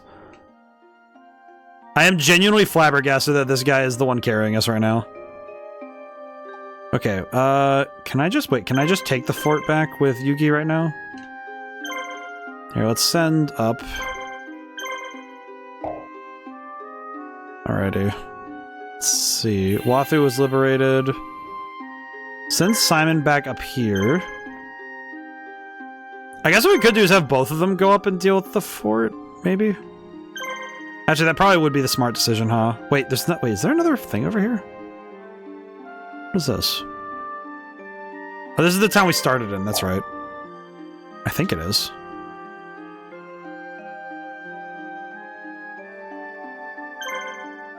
Yeah, we have the cooperation of these guys. Team command. Saludos, how's the heart of the cards? Pretty good so far. We're working with our monsters in a way that's different than usual. Which is really cool. How's it going today, Echo? Let's see. I guess we can move Yugi up, but I don't really want to risk him getting cooked. Let's see. And then there's... Oh, there's a city over there. Wait, hang on. Can I could send... You know, I could send Simon to go get that. Simon, go get that. Honestly, though, this game is going very well, all things considered. I'm actually quite impressed with this one. Done well for a bunch of misfit rebels. Oh yeah, this is another one for Forbidden Memories. I see. Been a long time since an enemy got me this excited, but playtime's over. We'll be long before he begs Sebekal for mercy. I see. Okay, we might... There's another town we didn't get yet, so I might pull back after this fight to go get that. Holy crap. Oh, that's a lot of damage. Oh, he does a lot of damage. Uh-oh. That's problematic. Stardew Valley. Oh, for standalone RPGs? I see. Stardew is another one I have not gotten around to yet. I think the tough thing is that if it's a game that requires a ton of time, it's very hard for me to get started unless I spend a full weekend just playing it. It's kind of like I have to dedicate a lot of time to just playing the game, which can sometimes be a little tough in between things. A Battle Arts Claw. Ow. Ew. Oh god. That's not good. We might lose this particular mission just because I don't think I have the means to win these fights. At least I don't think so. I definitely flubbed not bringing items with me. I think not having the items is the big issue. Because they gave us a Monster Reborn and 2 blue medicine, we should have brought it. Oh, but they're out of actions, I see. That actually explains how we're supposed to win this, I see. So because they run out of actions fast, even though they do a lot of damage, we get a lot of time to just hit them. Unfortunately, yeah, we have no recovery items, so this is a bit of a problem. Does feel like we're going to be throwing our monsters at the enemy and hoping we survive. Okay, we did win, technically, but I don't know how much that matters given what happened. Okay, I need to stop Fizdiz from attacking again. Stop. Okay, stop here. Yeah, let's have Simon... Yeah, the time limit is not that big of an issue, so let's have Simon get the city first, and then... Is he gonna go straight... He's going straight over the mountain, my god. My god, my man is cooking. Okay, let's see. Do we have any... Let me grab Yugi really quick, and... I'll move him up to the next town, I guess. Go here. Just in case. I don't know if it'll help us much, but we'll see. Okay, can we get an item, please? Legacy of Goku's one that I haven't heard in a long time. Oh god, I was not prepared to fight for this. I was not expecting Urabi to be that big. Oh god. Okay, yeah, we definitely needed more items for this. Definitely don't hate RPGs. I don't think I could think you do. I think it is fascinating when you explore the whole gamut of what role-playing games offer, that there is probably at least one for everybody, I think. I think every role-playing game... That there is at least one role-playing game for every player. Also, I did not expect Urabi to be that big. That's a big dude. Okay, uh-oh.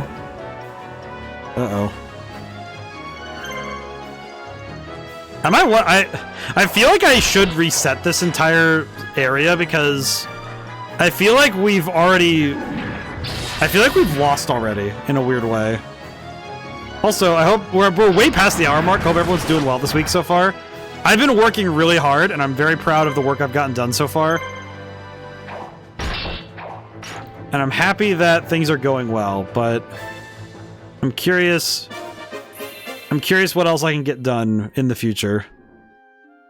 Okay, we're definitely not going to do that again. Okay, go over here. Okay, let me see. Oh, I can't... I'm not allowed to pause. Let's see. Focus. Marshall. Oh, I see. So I'm not allowed to actually... So once you start a mission, you're not allowed to actually exit it until you win or lose. The pause menu does not let you exit. So it's either I win or I lose. There's no in between. Okay. That's a little bit of a rough... That's a bit of a rough deal to be handed, but... We might just have to make it work, which kind of sucks, but... Because it means we either have to win or lose, which is rough, but... That's okay. At this point, we might as well just send everybody at Sabekel then and see if we can... Either we'll die quickly, or... Either we die quickly, or we win by the smallest margin. But I'm pretty sure we lose this just because I don't have items. Because without items, we really can't do anything here. Yeah, that's unfortunate. One thing I did catch that is a little odd, it says in the manual that this is the case, but I'm not sure if it's real, is that it says that if you fail a mission, you don't lose the experience gained from the mission. People do not get why I say GTA is an RPG. You can upgrade. Since San Andreas, you can upgrade your stamina, etc. It's like, I feel like there's a case, it's like, there's a case that can be made that it goes both ways, that a game with role-playing elements does not quite mean it is a role-playing game, but it could also go both ways, that it could be like, oh, it could also be, if it has role-playing elements, it's a role-playing game. But it also depends on how the game self-identifies, which is that can sometimes be a tough sell, but it depends. Let's see, Noctum. Kind of mess so far. Due to circumstances from Sunday, I ended up resting all of Monday and yesterday and most of today. Want to work on my computer project yesterday. Shame you weren't able to work on it, but... Hey, sometimes you need to rest up. It makes sense. It's alright. Some days do just need to be rest days. No, Lewis. Oh, Lewis is dead. Yee. Okay, yeah, I think we're just now getting cooked. I think that's just where we're at now. Alrighty, well, that's a shame. I think the big lesson here is that I need to make sure I check my items. You're supposed to check your items before you ever leave for the battle. So I do need to make sure I do that next time. But that's okay. Honestly, it's good that we learn this early, rather than have to learn it much later.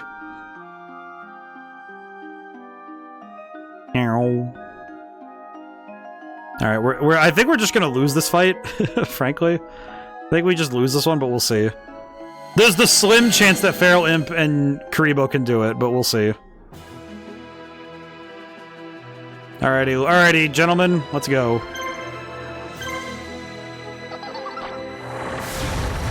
I like that.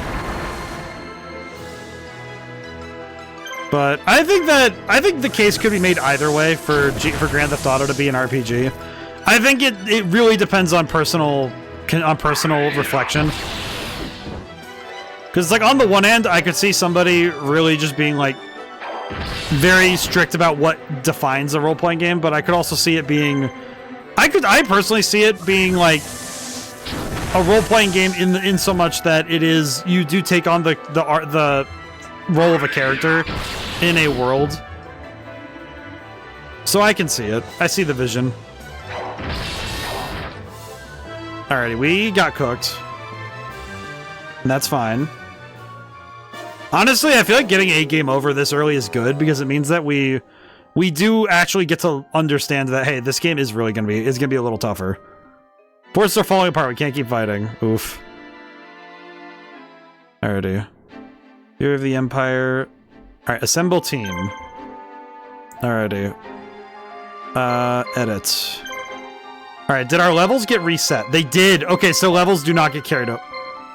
Levels do not get carried over. That's good to know. Okay, this is good. It's good that we learned this early, because holy crap. Did at one point find out I didn't need to isolate GPU to make a virtual machine on trueness? Ah, I see, I see. Okay, items. Good God, we need to give items. Alright, let's see. Kribo, let's see. Wait, warriors? Equip. 7 blue Wait, equipping one of these gives 7 blue medicine? What? That's just how it works? That's cracked. Are you kidding me? Wow. Okay. Item. I will give, however, the legendary sword to Celtic Guardian. That will probably change a lot of things. Yeah, because now he has almost 2,000 attack, so he's really strong now. Item... Actually, we should probably give it the item to the one with the most HP. Wait, no, not that. I didn't want to remove him. I wanted to give him an item. There we go. Item. There we go. I had to look at it. Okay, so now we have blue medicine. I think the team that I want to have recovery the most is probably this one, all things considered. So let's give... We'll give Kami Kabuto the Monster Reborn. I think that'll be the best... Actually, you know what? No, let's give the Monster Reborn to Simon. So I'm pretty sure Simon's the one who's gonna need it.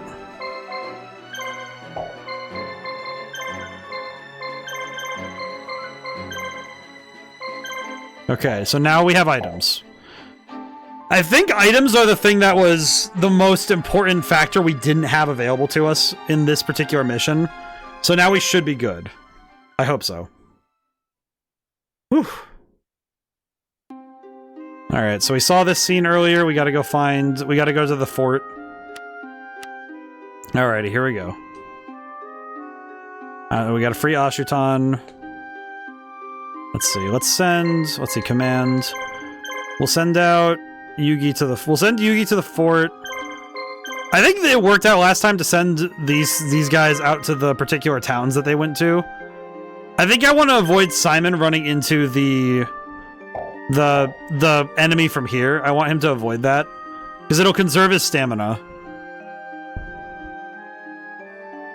Because, yeah, these missions actually do take quite a bit. That one, this mission took like 20-some minutes. I think some of that might also be because they do walk a little slow. And this walk speed. It is a little... The walk speed is a little slow, but... Look how cool Celtic Guardian is, man.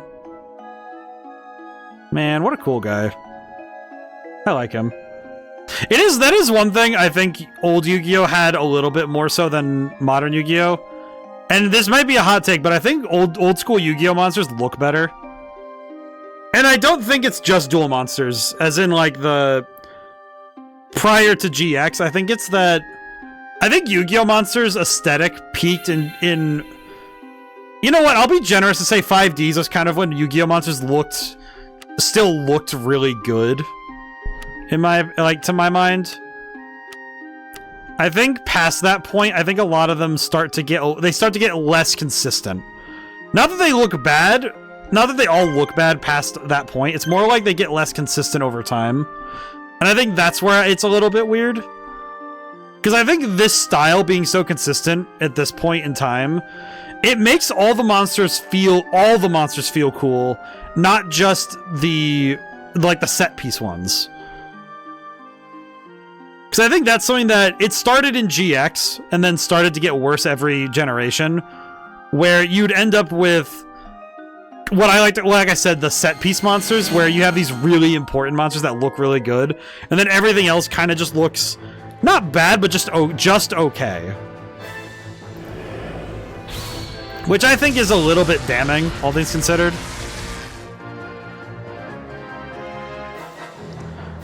Okay, now I have a new plan for this particular fight. And that is we're gonna dogpile the guy in the middle. Because we want to get rid of the one who has the most attack power. And being able to dogpile him, I think we can knock him out pretty quick. I think especially with our damage output, we could probably hit him. We could probably take him out this fight.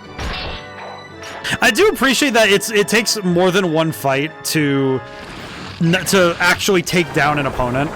It's not just you win the fight and then everything else gets swept out onto the rug. I like that. I also think I just like the way that these fights play out. Because they're definitely doing some cool stuff with the animations. I am curious what some of the biggest monsters can do damage-wise.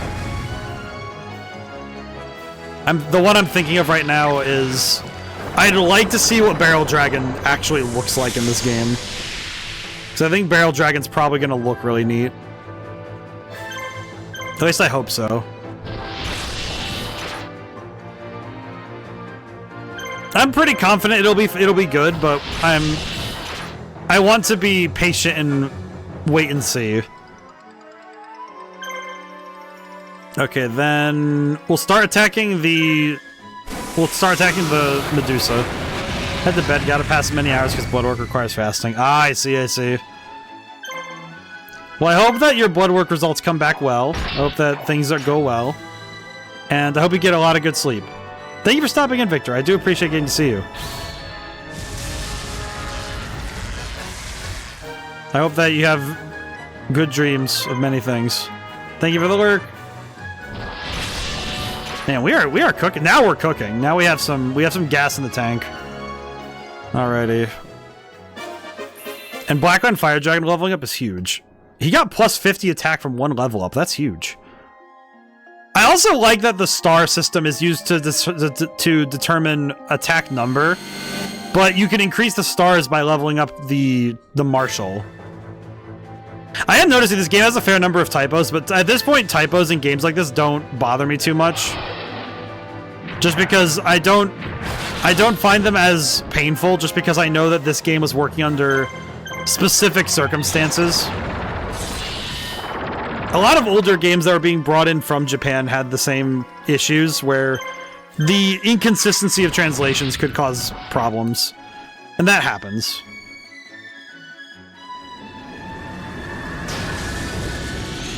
Cool.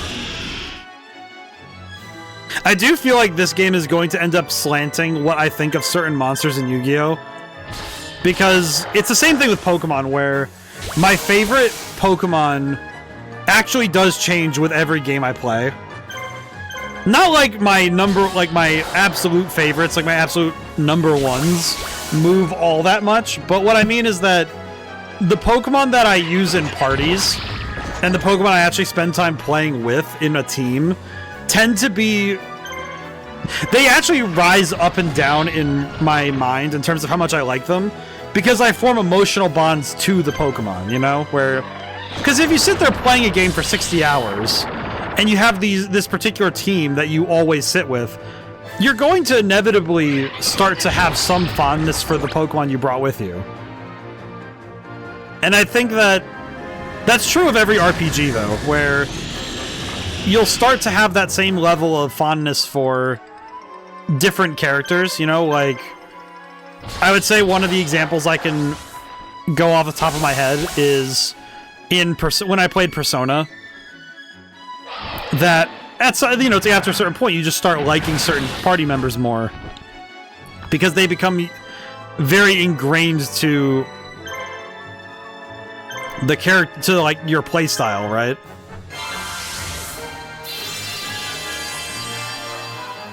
Already healed. And then we'll knock out the three-headed Guido. Bonk. No, oh, he missed. God dang it.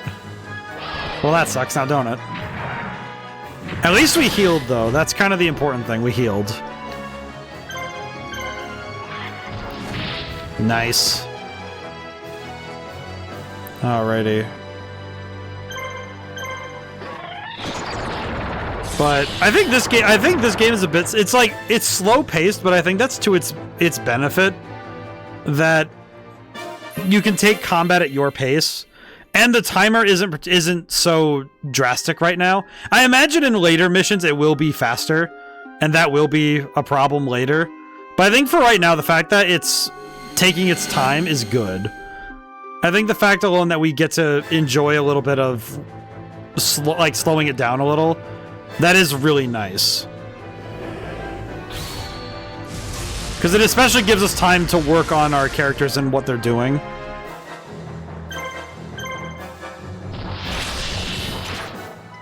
Alrighty. Yeah, I think this game is going to make me really think more fondly of old school Yu-Gi-Oh! Monsters.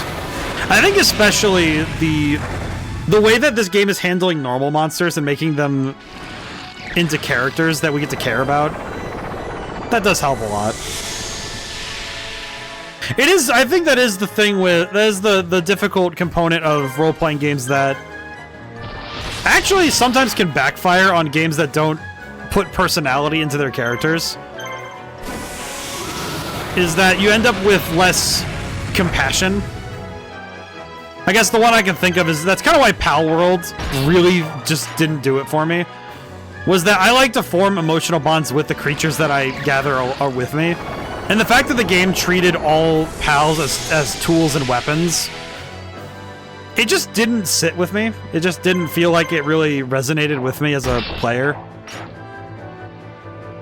And it isn't even Pokemon in my mind that makes me think that. It's just how I play role-playing games that makes me a lot less willing to utilize party members as tools, right? It's just not the style of play that I can really engage with. It's actually why Nuzlocke, I think I just can't do Nuzlocke at all. Because it's never in my mind a possibility that I would purposefully, as they say, sacrifice, like sack a party member, because it's the optimal thing to do. It's like, well, I care enough about this creature that I do want it to, have its best life. Some of that's also just me being a tree-hugging fool, but I don't really like to... It's like, I don't personally like harming anything without due cause, but...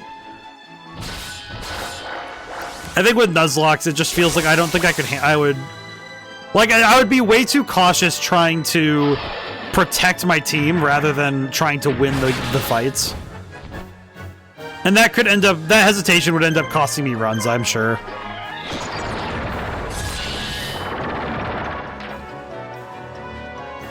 But I feel like with this game, I'm quite convinced that I am going to really start having a fascination with the different characters in this game. I feel like this is really doing a good job of showing how cool the Yu-Gi-Oh! Monsters are. Also, yeah, the effects in this game are really solid.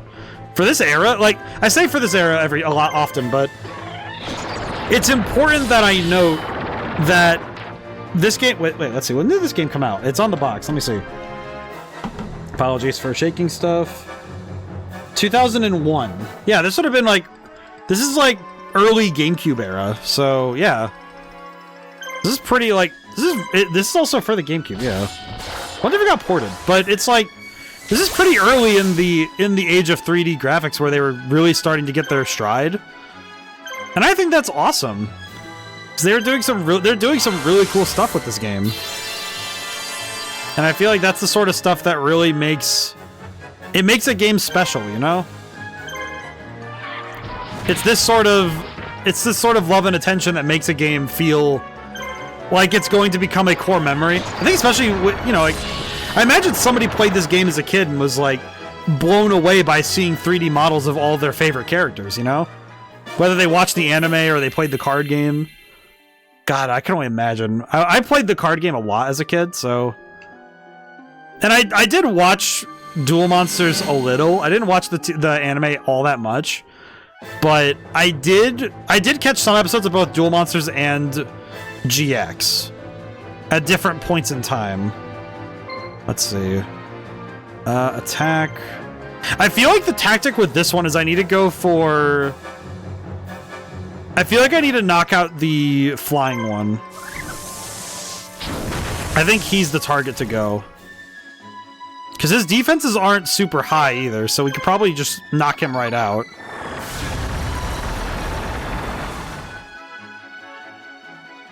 I think especially because we have the legendary sword, so... Oh yeah, that's huge damage. Okay, yeah. So you can carry up to 7 blue medicine at a time. Probably good that we know that how many we're allowed to have at any given time, though. Because it does mean that we have a better understanding as to the limits of this game's healing system. I also am grateful that the healing isn't particularly stingy. The fact that it's a couple hundred points of HP from healing is pretty good. That's a solid amount. 35. Okay. We might need to start healing.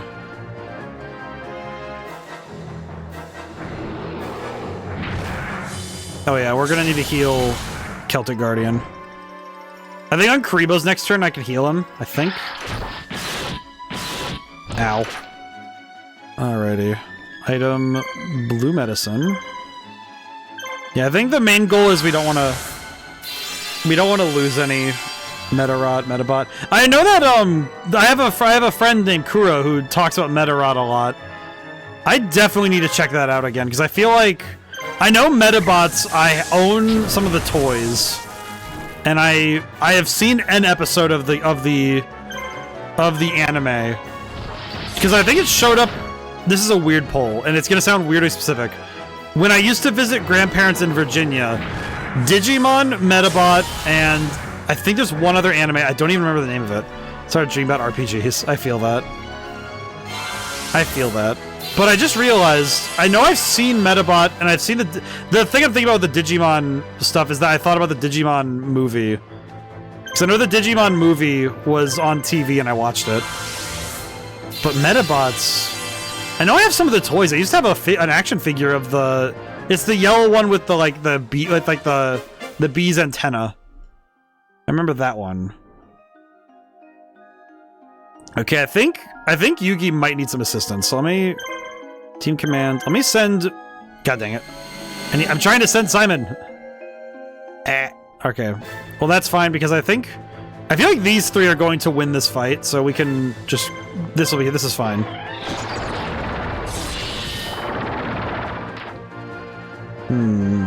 Maybe that's the key, is that I need to coordinate also my teams to go for the same targets. Because we can split the weight of trying to take out a single target by having all of my teams go together, like they said. So let's get rid of this guy. There we go. Alright, that's a big win. Alright, this lady Fizdiz, I don't even know who she is, but I appreciate that she's winning all of her fights.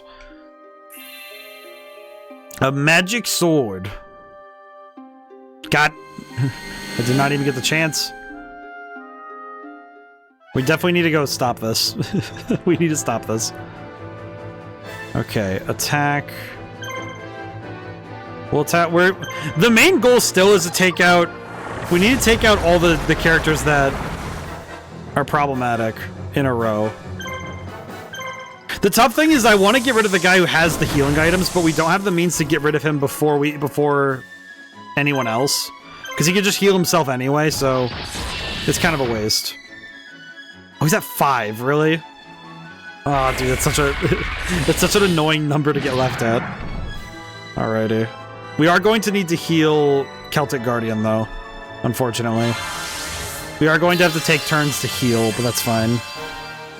I want to keep Celtic Guardian on the field, so this is okay. Blue medicine on Celtic Guardian. Yeah, that healing is pretty good. That's nice. I think the worry in some RPGs is how stingy is a healing item. You know, when you use a healing item and it just doesn't do nearly enough to be helpful. Because that kind of stuff can suck the wind out of your play really quick.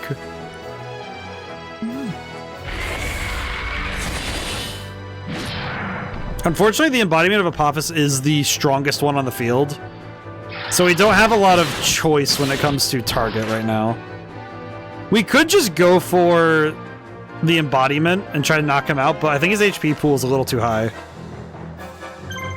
So I think we want to go. We do still want to go for the lobster. Lobster. All right, here we go. Yeah, I think this game does do some great stuff with the RPG mechanics, with the turn-based mechanics. I think the only thing I would add maybe is, if you were to innovate this idea, is to add maybe a turn order. Maybe. It's just a solid maybe. Something kind of like, I'm thinking of... I only know it visually, but Final Fantasy X's turn order, I feel like that would be really solid here. Oh, I need to heal again. Heal again. I did notice that healing does not give... I noticed that healing does not give the same amount of HP as... Or healing doesn't give as much as...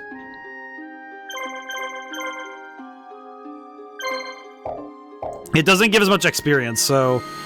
I have to be careful that a character doesn't always heal. Like, that's not the only thing they do. If I want them to level up. Because leveling up does require attacking the enemy, because it's based on HP reduced. So I have to make sure that everyone participates in fighting as well as healing. Oh, big crit. Holy crap. Okay, if Celtic Guardian gets a turn before the lobster, we might be able to... Yep, okay, we can stop him from healing. So now there is no more healing. Excellent. Alright, cool. I can Blue Medicine again. Yeah, I think without Blue Medicine, this would have been near impossible. This would have been a nightmare to try and get through. I do feel like the fighting the embodiment, though, is kind of draining a lot of our resources, but things worked out. Some of that resource drain, though, is because we don't have multiple teams fighting one target. Which I think might be the thing I'm making the mistake of, is letting one team go at a time towards a location. Because it seems like, if I understand this game correctly, it seems like I say correct, but the proper method for dealing with one of these teams is that we need to have multiple marshals at one place at a time, and that's how we win. At least from my understanding of the game mechanics, is that it's best practice to bring multiple teams to one singular area. Speaking of, I am gonna move... I'll move Fizdiz up, because she can get ready to go and take this town, because we're gonna try and take everything. The objective is to take all the towns. Because I think 100%ing the maps will get us more resources in the long run. And of course, we'll level up more, so that's good.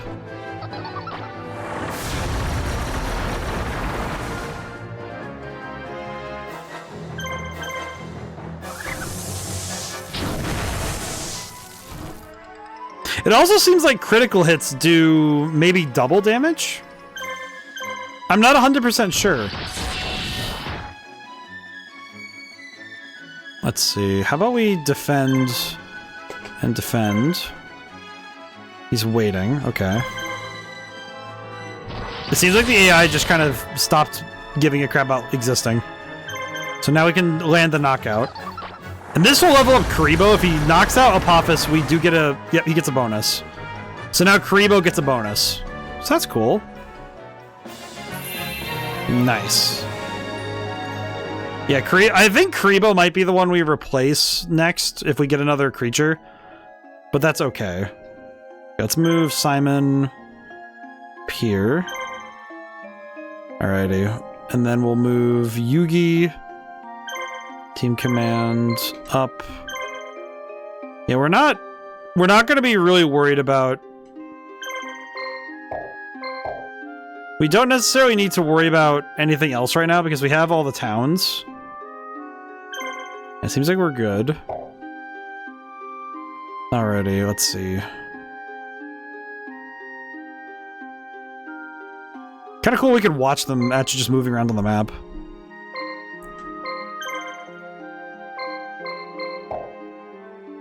Let's see.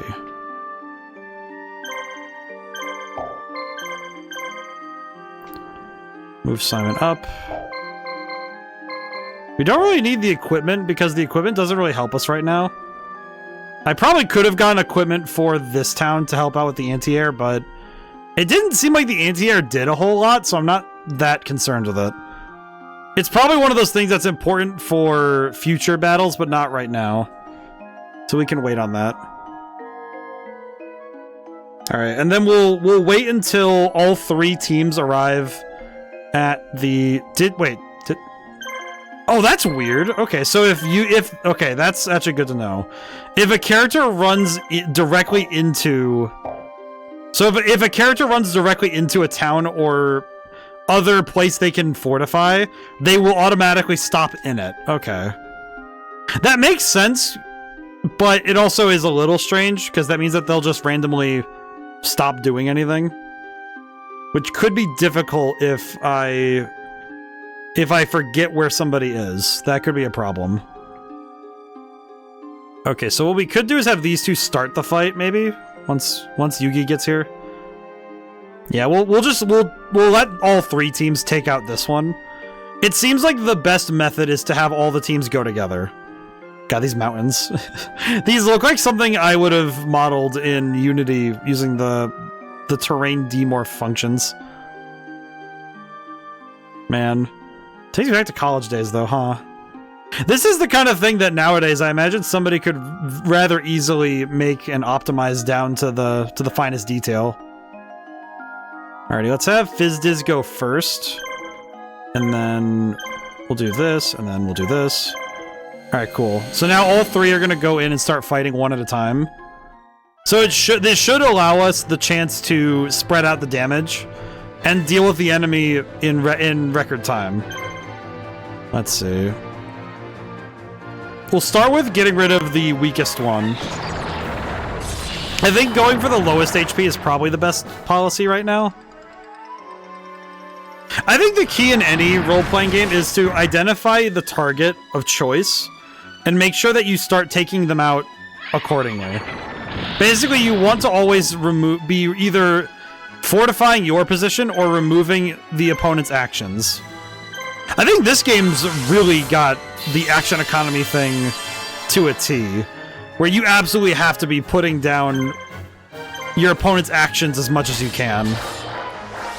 Like, wasting your opponent's time and getting rid of their stars is vital to winning battles. Okay, we do need to heal. We do need to heal. I need to heal my boy here, unfortunately. It's a shame because I want to keep attacking, but we don't really have the ability to wait just yet. Ow. God, that's such big damage. Alrighty, we're good, we're good. I feel too like the specific niche of role-playing games gets a weird... It's weird because role-playing games make up, I think, the grand bulk of video game and gaming experiences in some way or another. And yet there is a stigma towards it because it feels like there is a focus on how people devote themselves to these games, to like these particular stories, as devoutly as they do. And I understand the hesitation with some of these games. I think especially if you run into the 80-hour ones. Don't migraine. Oh no. Make sure you lay down and drink some water. Water is very key in keeping that sort of stuff down. as I've heard. I don't really hope that would help. Migraine, or like you getting a migraine, or water would help you? Because water would help you. Water does help. It's why my brain and body works as well as it does. Can't cause fast. You can't drink water? Like just normal, like I know that you could drink water up to 3 hours before blood work. But yeah, no, I know you're getting blood work, but I know that you could drink water. It's not like you can't have anything. It's just water. That makes me worry what's in your tap water. It's kind of like, what's in your tap water that you can't drink? Oh yeah, you're right. Yeah, no, it's just like just water, man. Yeah, that's what I was thinking. Was like, because I know that I know you're allowed to have water up to 3 hours before the before anything. I know that. Well, that's procedures. I think it's the same principle for. I think it's the same principle for blood work, but still. Yeah, hydration's why I don't really get. I don't actually know what a migraine feels like. Can I take Advil though? Probably not, but I don't know. That I would look up or make sure. I don't know though, personally. I am not a doctor. Unfortunately, I did not have the prescience to know that I should be a doctor. Okay, I'm gonna look that up. Yeah, probably a good idea too. It's funny, I don't know if I would have been a good doctor, but I feel like I would have been at least a conscience one, or like conscience-driven one, if nothing else. Truly, it feels like a sad thing to say that that's a strange rarity. Alrighty. I actually feel like Yugi's the one who's getting the least experience here. Alrighty. I probably want to heal. Could have fooled me, you're a smart guy. In my opinion. Well, it's mostly that I try to study many fields. That's kind of the key. It's like I know enough about medicine to keep myself healthy and to be able to write it, at least. So I know that's the thing that I learned, is I look up stuff based on what I need to research and know. I've had to look up a fair bit of doctor stuff because it's important stuff when you're writing characters who do medicine. I think anatomy's the hard one. Uh-oh. Why does it say connecting to chat? Uh-oh. Oh, there it goes. Why did it disconnect from chat? That's weird. Weird. Alright, there we go.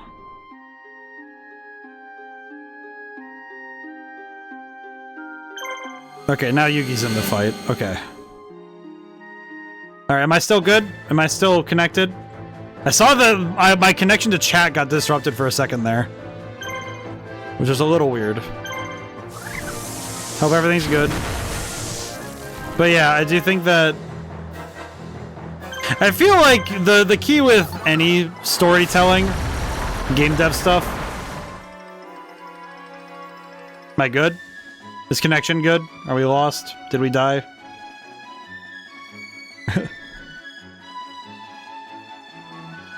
Let me see. Am I still good? No, seriously, am I actually connected still? Like, unironically. Are we all good? I am trolling. Oh, okay. I'm just making sure that we're all connected, because I saw that the connection to chat dropped for a second, and I was like, I didn't just lose connection to stream, did I? You're good? Okay. Ooh. It scared me for a second there. But... But when it comes to writing any game, you want to do your due research before you do any storytelling. It's actually something I've done a lot that makes people look at how I describe my search history, and it's like, why are you looking up hotel parking lots? And it's like, listen, man, I want to make sure that I get down this particular aesthetic as much as I can.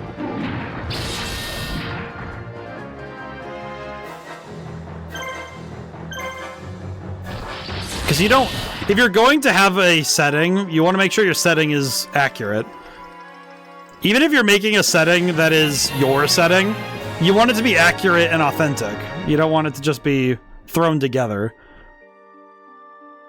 Like, even this world setting doesn't feel particularly, like, thrown together.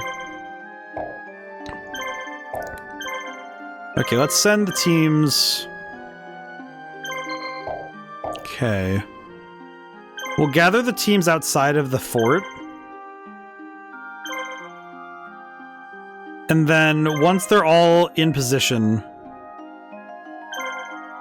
Why did he not move? There he goes.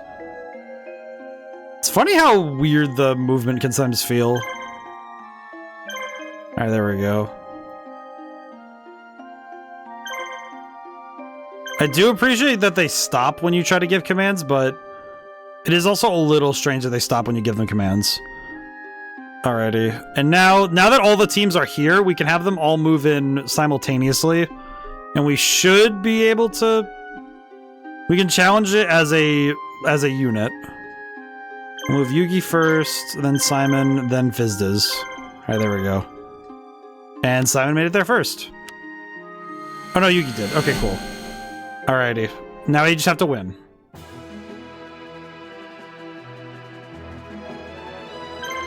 I feel like in particular, this boss fight feels like a test of whether or not you read the instruction manual and whether or not you fully understand the mechanics of the basic levels here. Which is quite good. It's good that they're willing to test you with such a difficult thing.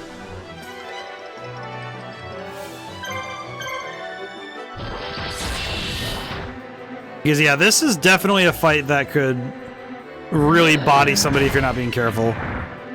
Okay, Celtic Guardian is good. Fate! Welcome in! Welcome in! The Badger has peaked? You've peaked? Oh, excellent. Let me shout out my friends here. Let's see, welcome in, Raiders, welcome in. Oh, you were playing Peak! Most excellent, how was it? I have heard many a good thing about this one. I hope things were good over there. Most excellent, yes. Alright, let me stop here for a moment. Let me just hang on a moment. Welcome in, Raiders, holy crap, hi. For those who don't know me, I'm ODaM, I make many things. I actually have a new game that's coming soon. I will actually...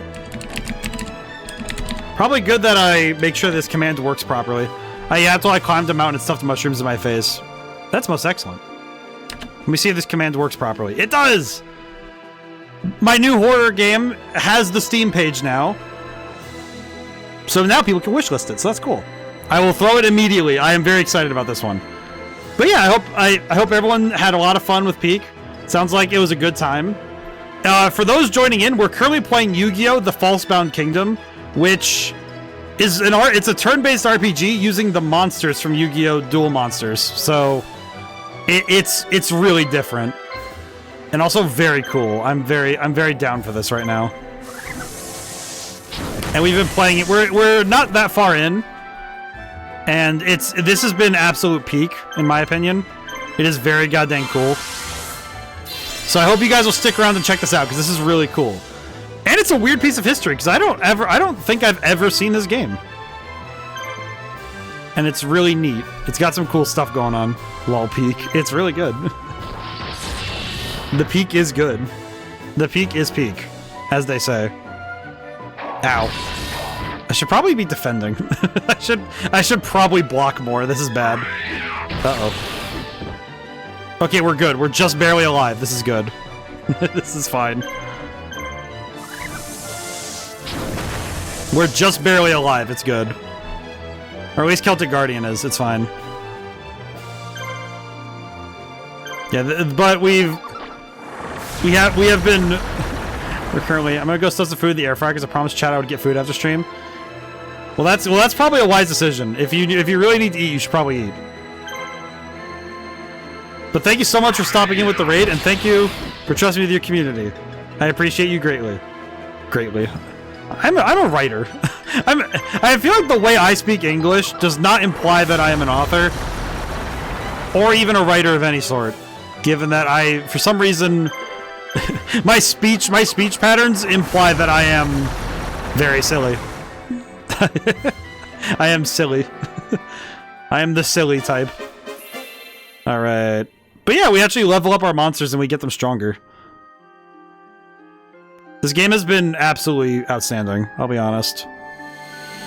And also, it's been cool because we've been able to try out monsters that they aren't usually seen as all that interesting or strong.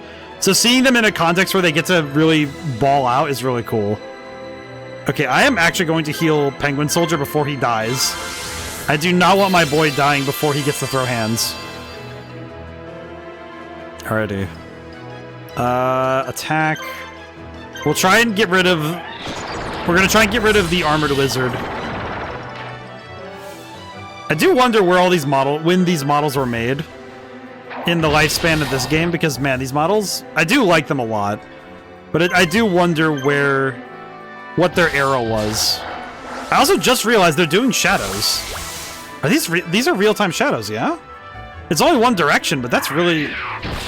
Those are real-time shadows. I just noticed that. In 2001? Well, that wouldn't be too crazy, because the GameCube was able to handle it. I'm thinking specifically Mario Sunshine could handle it, but not to that fidelity. Not to, like, the fidelity I can see them at, because they're clearly using the models as... That's pretty good. That's actually really cool. That's some nice stuff. That just looks good, man. Again, I am impressed by how much this game was doing, given it was 2001. Like, this game was cooking on a level that I'm surprised more people aren't talking about it, but it might well be it might be a symptom of this game being another one of the spin-offs that, because it wasn't the card game, it does feel like a very strange departure. But I think this game kind of benefits from the fantasy stylings of Yu-Gi-Oh! In a way that the other spin-offs don't often get to take advantage of. I mean, heck, even the card game doesn't always take advantage of how cool the fantasy monsters are. I'm looking at you, Master Duel story modes. Slideshows and stuff. Like, this is genuinely cool. It certainly doesn't hurt that I am a sucker for RPG elements. Leveling up characters, making the number go bigger. That is dopamine. That is straight dopamine. Like, for me, that is kind of just easy dopamine, so it's a little unfair, but man, this game is doing a lot of things just right. Especially for the presentation. In 20 minutes I'll have dinner, but for now I have chips. Hey, that's pretty good. Hey, it's a good start. I should probably move the camera so I'm not just staring at this dragon's butt the whole time. There we go. Oh, can I get that? Nope. Okay, okay, this is the closest I can get to that camera angle from Dragoon, where it's the top-down one. Honestly, I'm also surprised the camera isn't too bad either. Both this one and the overworld map. It's pretty solid stuff. Yeah. Chester's Cheeto fries equals best chips. Cheeto fries.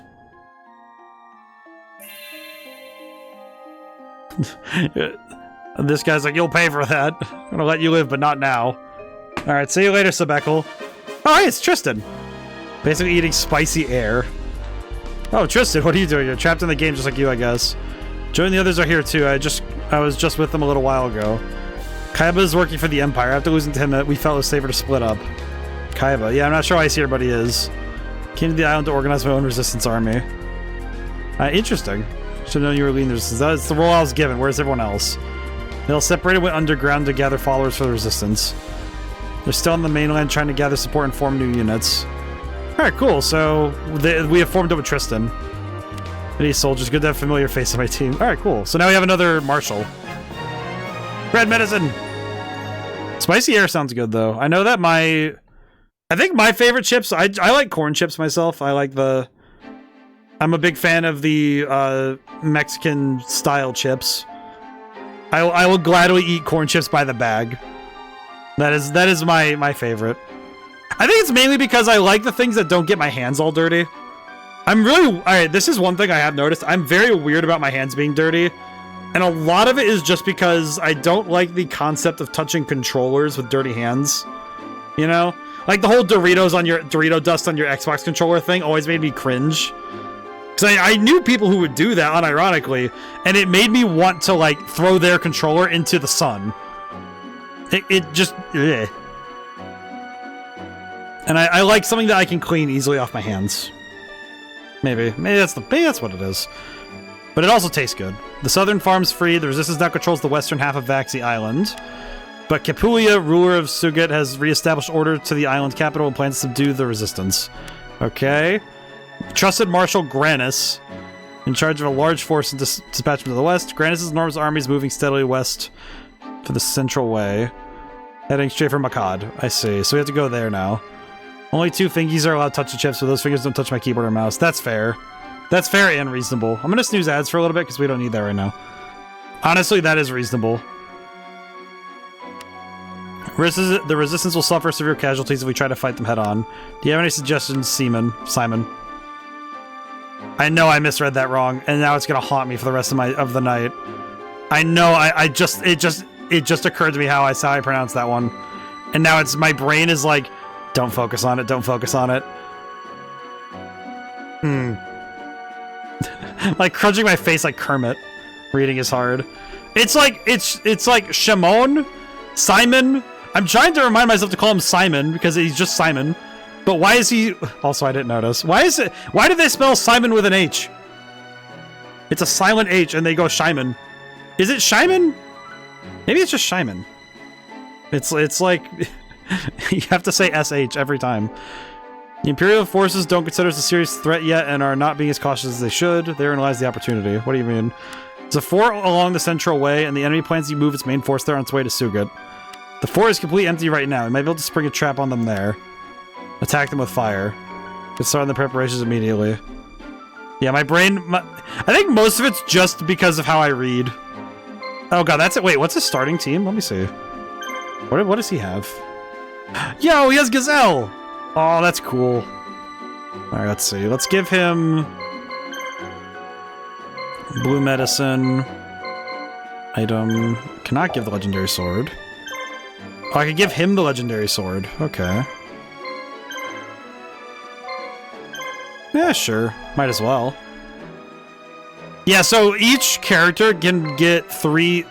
We are able to give them 3 monsters each. And with those 3 monsters, we can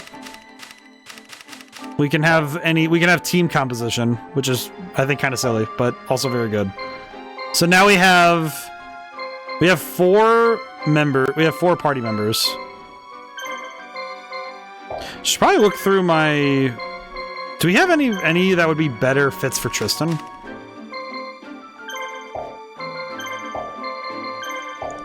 I guess the key is that I want to make sure that if everybody gets a team that fits them the best, I think we'll be better off. Maybe?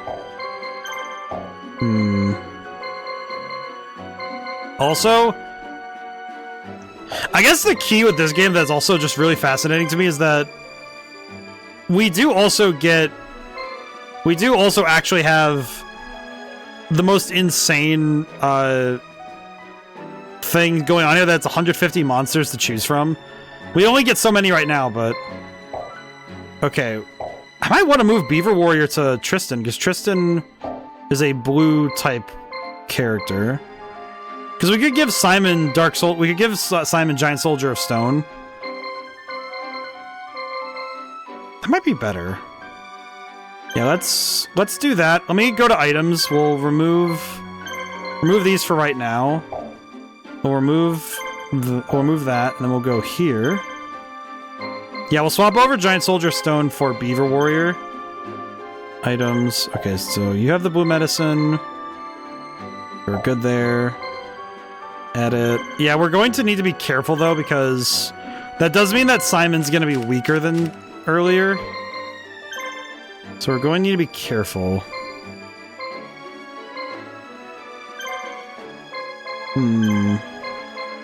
Restore all life points. Okay.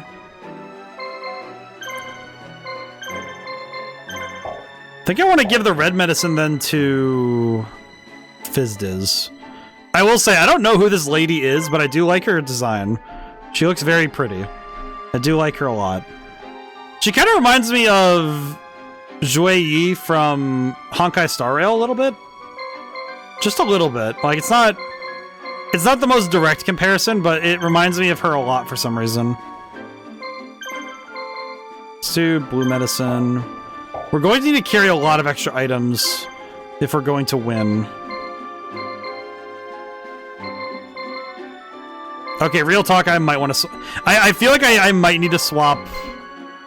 I don't want to just throw... Wait a minute, is... Anyway, let's move... Let me move things around real quick. Fizdiz is a name. It is a name! It feels very weird, but it is a name. Okay, real talk, I might swap Karibo for Gazelle. Maybe. Item, remove. I might... Oh, Gazelle's not a good fit either, is he? He's better, but he's not great. We'll do that, though. I think it's still worth it.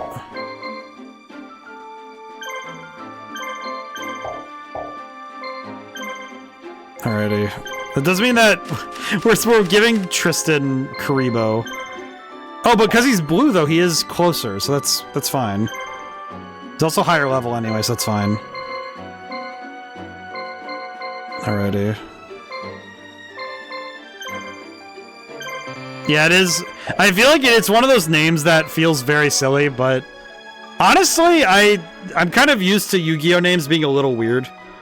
I know Pokemon Coliseum and XD have the weirdest naming conventions. There's a lot of naming things that I do wonder how... I wonder how different teams handle naming characters, because it is really hard to name every... If you have to name every character in a fiction, it is quite a lot to do, especially if you have a lot of characters. This fort here is key to our current plan. We've rigged the fire to go off at 9 tonight. Any teams in the fort when the fire starts will suffer heavy damage. We also received news the enemy's headed straight along the central way towards this fort. We should avoid direct confrontation, lure the enemy to the fort, and then crush them after the fire. You need to defend the fort until the prearranged time and keep the enemy from advancing too far. Okay. Okay, so... Okay, wait, what's over here? There's something over here. What the heck is that? Ah, wait, whoa. What is this? Castle. Okay, let me send somebody to go get that. I'll send Tristan to go get that. Team command. I spend forever mulling new names for D&D characters. I struggle so hard. I feel that. I definitely get it. Because it is tough. I don't think it's 100% easy to do so. Okay, go forth. Go here. Dithrud taken by the enemy. Okay. This is getting a little dicey already. Okay. Oh, the traitor. Ooh.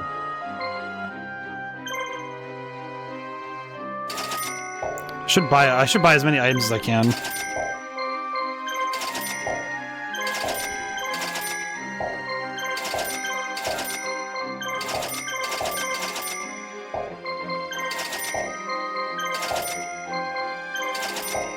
There we go. Alright, good.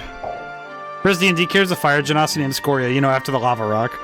Hey, sometimes the best thing you can do is name your characters relatively simply, you know? Sometimes it really does just help to do that. Because sometimes it is better to go simple. Sometimes you just need to name your character, you know, Rocks. That's just sometimes how it has to be. Is that it? Oh, goodness. This might be a hard one. Wait, that's a Yatagarasu. I recognize that bird anywhere. Okay, who do I take out first? I guess we go for the middle and go for the middle bird. I guess? Tough call. Oh, big crit though. A heat wave. Uh-oh.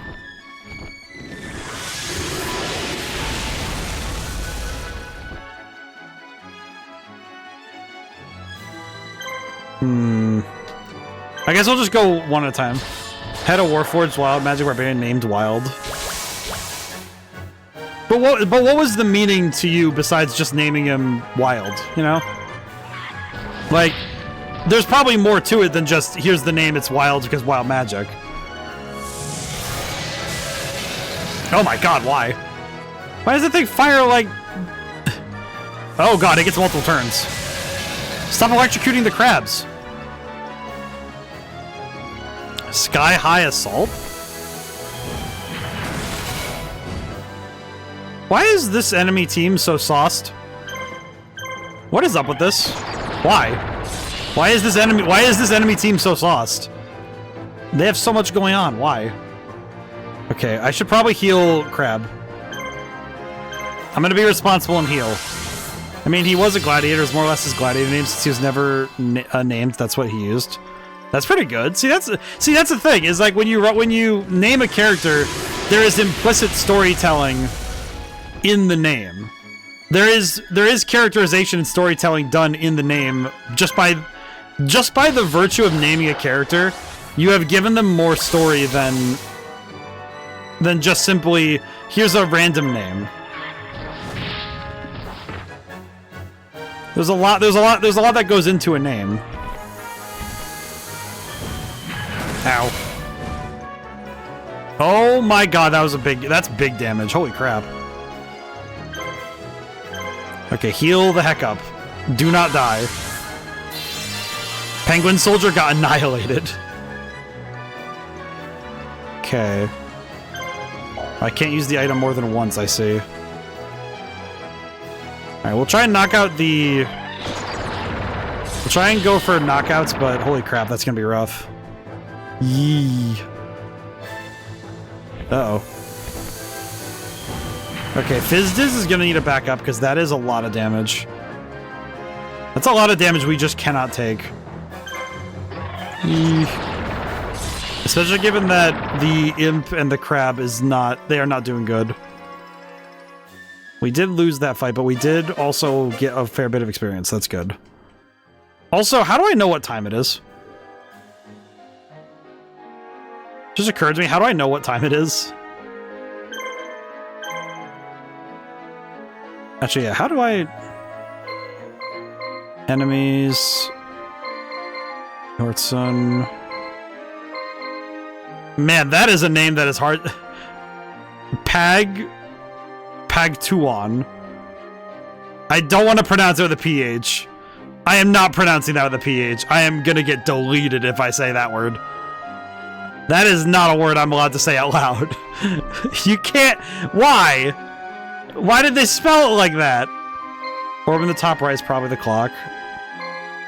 Dithro...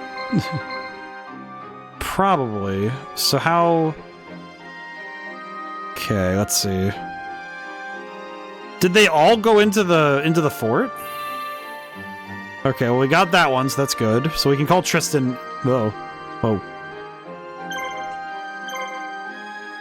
Choose a team.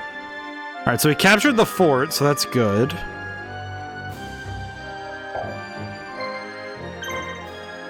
Alrighty. Bring in our guy.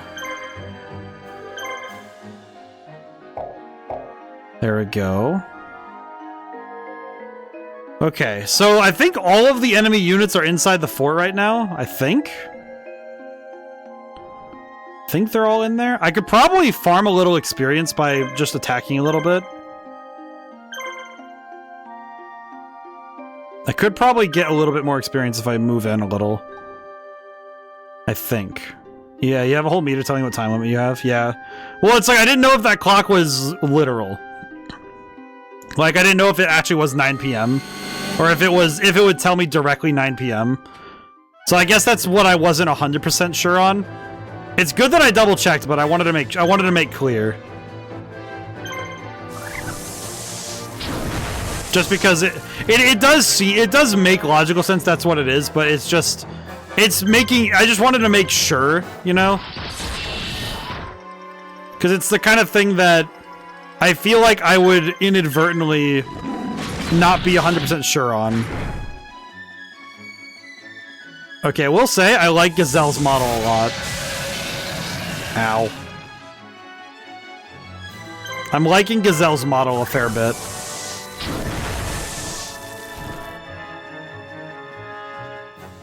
I feel like it's going to be a very hard sell for me to switch off of the teams I build, but I'm also recognizing that it will probably be a very quick change if I get Dark Magician at any point. It probably will be a very quick change to start using him, because I do want to use Dark Magician if I can. Also, apparently, there's 2 story modes of this game. You get the Yugi story and the Kaiba story, so we get to play this game a fair bit. So I think my goal will be to finish both stories. I think that's my goal. And if there's anything we unlock after that, that would be kind of sick. Alrighty. Nice. Oh, sick! We actually got a level up. We got a like stat bonus for Yugi himself. I see. Okay.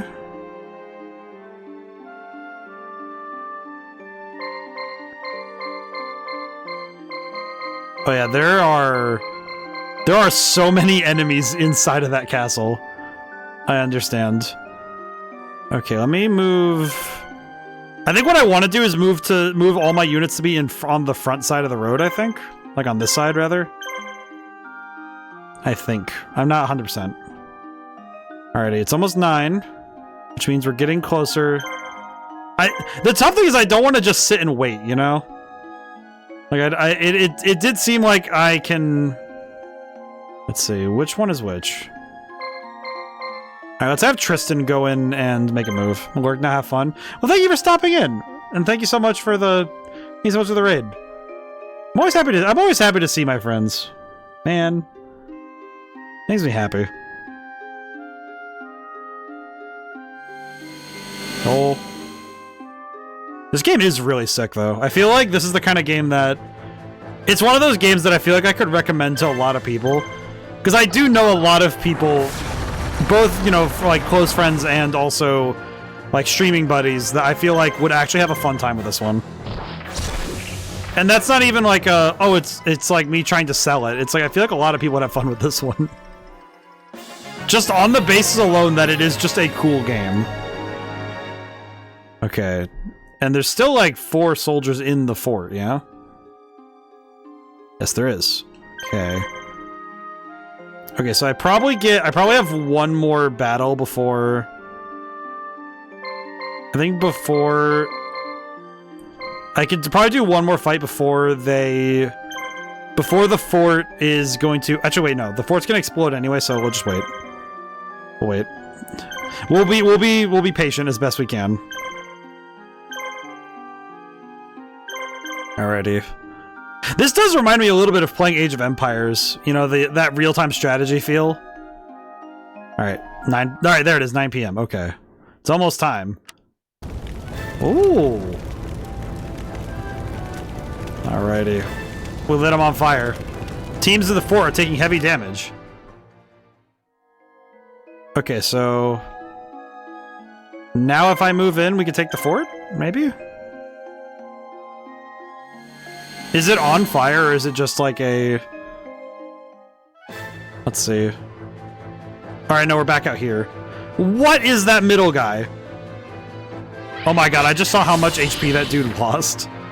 Look at the HP they have. Oh my god, if I was inside the fort when that happened, that would have been awful. Alright. Alright, cool. It did the job. It absolutely cooked. Ooh, wait, that only did 4. What? What? Man, my boy really is the soldier of defense.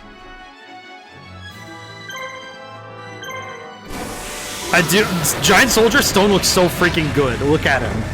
Look how cool he is, man. Why does he make bear noises when he jumps? Why does he make bear noises? That is kind of weird, but you know what? That's fine. He has that bear in him. I can live with that. That's fine.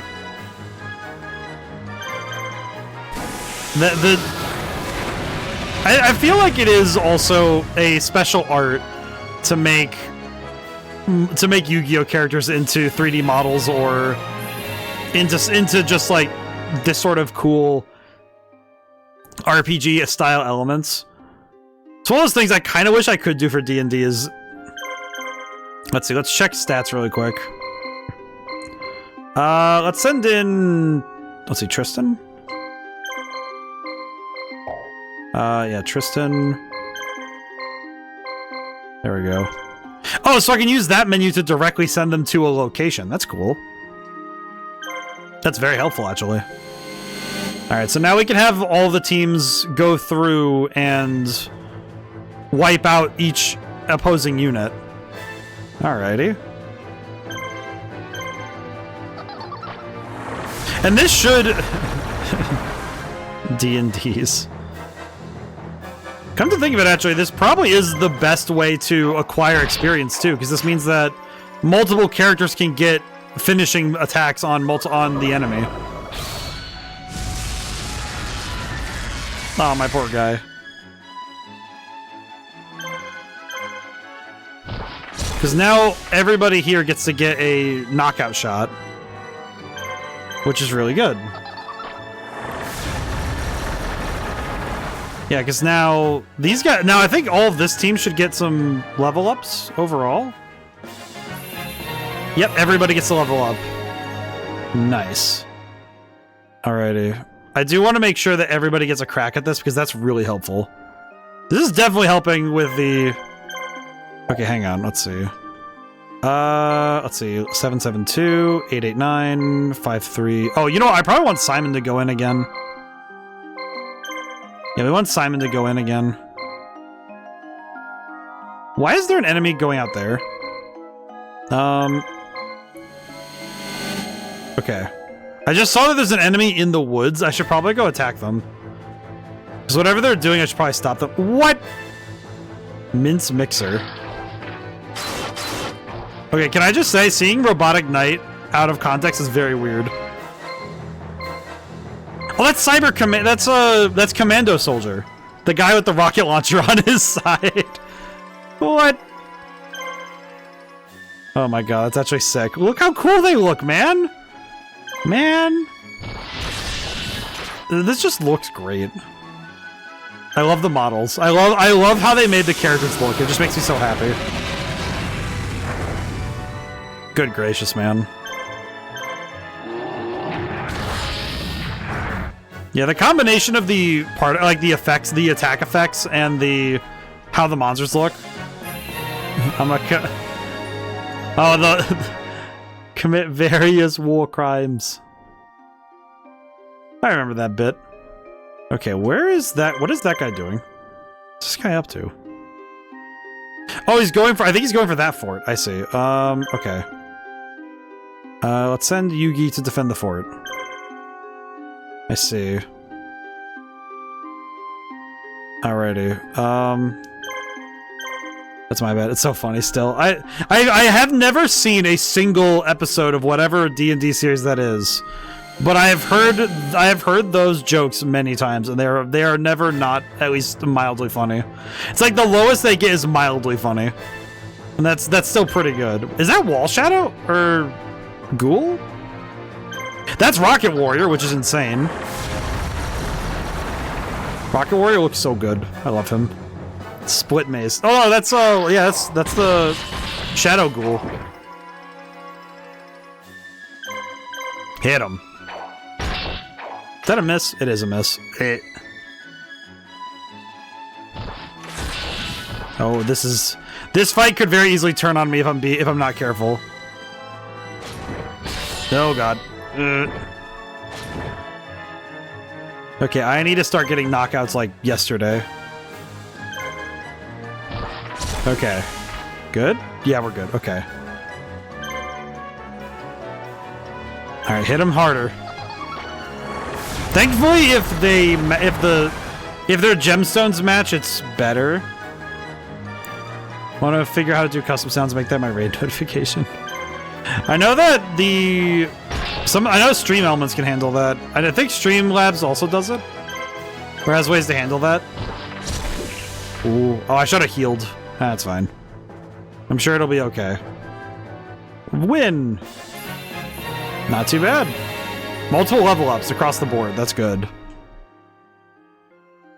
Yeah, I think that I think depending on your system of choice, it could handle it, I think.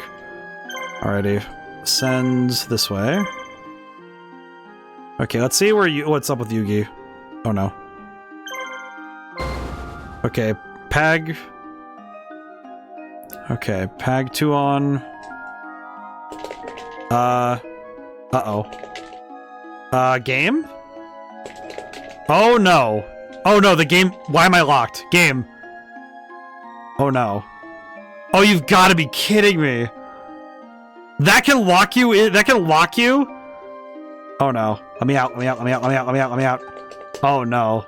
I clicked on the fort and it like. Okay, wait. Yugi's almost there. This might break me out of it. I think a state change might break me out of it. Maybe.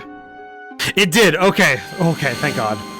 Okay. So apparently that can soft lock you if you accidentally do that. Okay. That's good to know. That could have been horrendously bad for me. Oh my goodness. Okay. Oh, these guys are a lot stronger than I was expecting. What is that? Red medicine. Well, red medicine, Gazelle, just to be safe, but... That could have been really bad.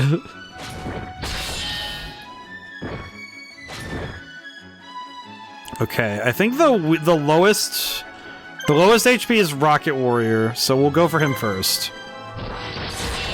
No OBS though, I am a YouTuber first. Need an OBS for... I don't know, I feel like... I'm trying to think, because I don't know how... I guess the tough thing is that I don't know how... Because YouTube doesn't do raids. So... I guess the thought process would be that it would just be something that plays through your speakers? Maybe? At least that would be my guess, but... I do not know. I do not know. Unfortunately, it is not my... It is not my proclivity. Alright, they're just guarding right now, which is interesting. Oh, he almost went down.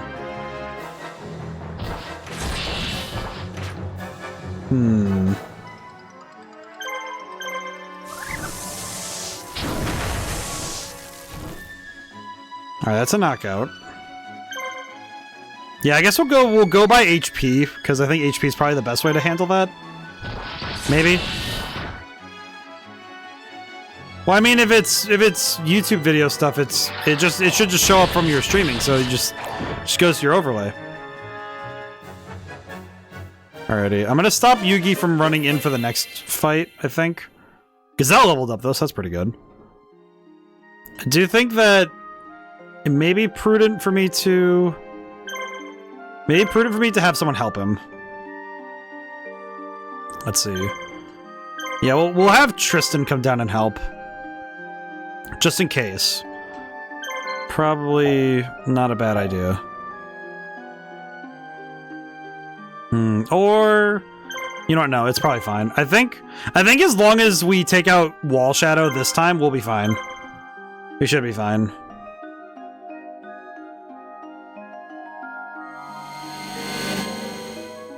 Does feel a little bit like we're... I don't know why, but seeing how the team guys have 3D model pictures, but then the other guy, the marshals have 2D images. Something about that is a little silly, but not in a bad way. It kind of feels like... It feels like a proper separation between the two. In an odd way. He's guarding. Oh man, Yugi has fallen and can't get up. He's doing alright. He's doing good. I think this particular I do feel like this particular fight, it's the only one you have to fight at full health besides the boss fight, probably.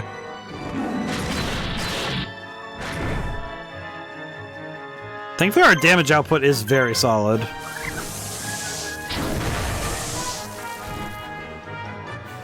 I'm wondering how HP must be calculated, how like damage is calculated here. It probably is difference between attack and defense, but it's interesting seeing how it handles. Leopard Claw. It's a creature that is definitely not a leopard, but okay. Shadow Claw's pretty sick though. Okay, damage? Yeah, damage. Alrighty. Well, there's not much to do but just hit him, so. Alright, we've burned through all of our stars, so now. Yeah, actually, Yugi's probably gonna be able to handle this because he's probably got enough to just handle it.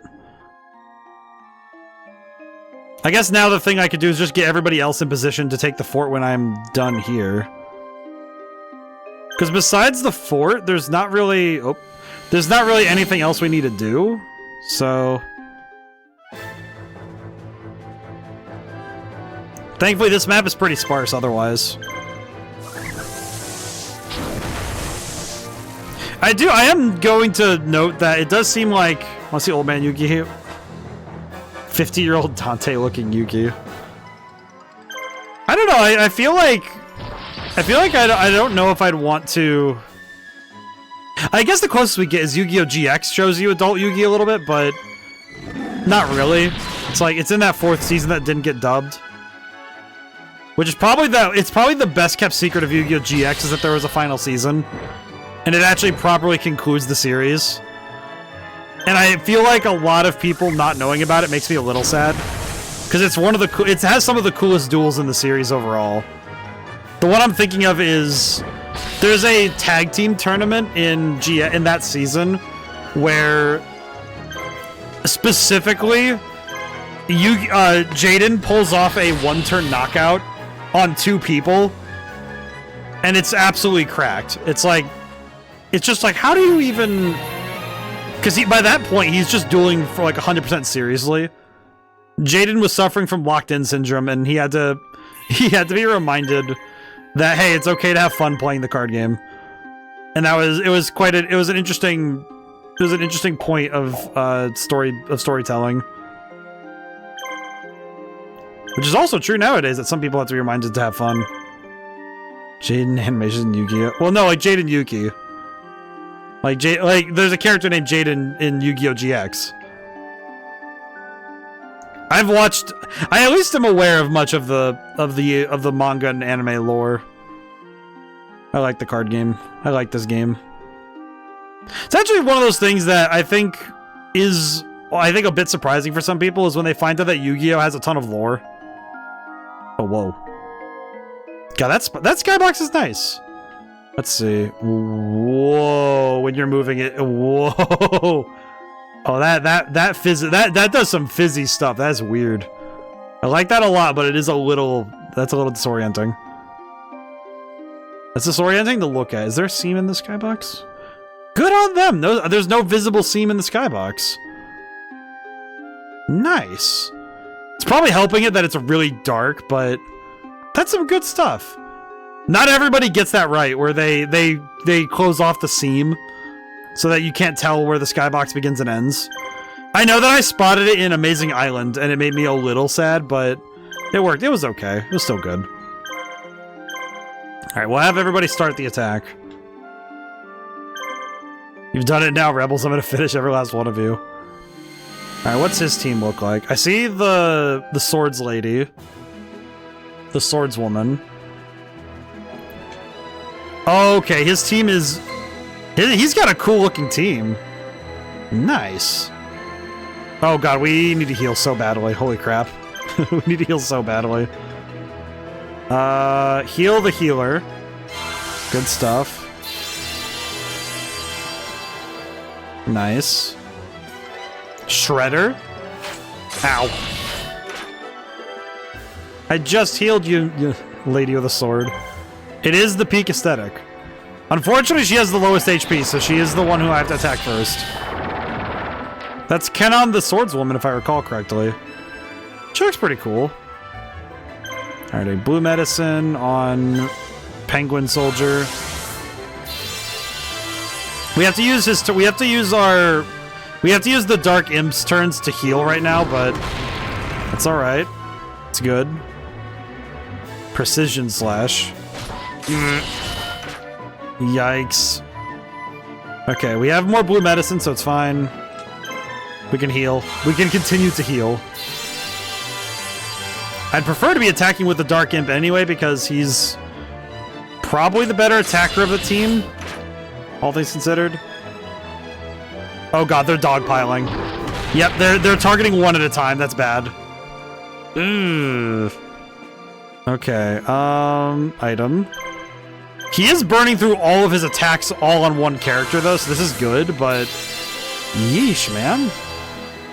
Yeah, he is throwing everything he has at one person. That's pretty good. It's good that he's doing so, because it means that the AI is already showing some pretty high-level thinking. But... that could be problematic for me surviving this fight. Alrighty, now we have some wiggle room. We're good. We have some wiggle room. Alright. Yeah, this kind of fight is definitely one we need to really focus in on a target. Alrighty. A heal really quick. Guarantee that the next time Simon has to fight, he's not gonna die. No, clever. He waited. He waited. He waited. Okay, that does tell me, though, that... Okay, that's actually important information, though, because now we know which one has the healing items, so we can target the one with the healing items. This music is kind of a bop, though. I'll be honest, I didn't even focus on it, but this music is a bop. Nice. Okay, we got some stat bonuses. That's pretty good.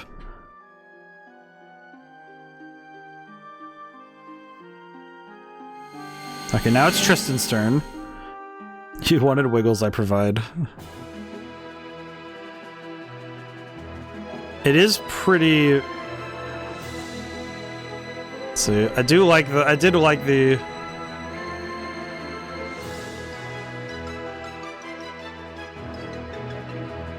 really like the... I was like, there's some good emotes there, though. Let's see. How do I want to handle this? Oh, I just realized the swordsman, the swordsman from a foreign land might get nuked immediately. Uh-oh. You know what? We'll defend. And then we'll item blue medicine. Okay, this should keep him alive for the most part.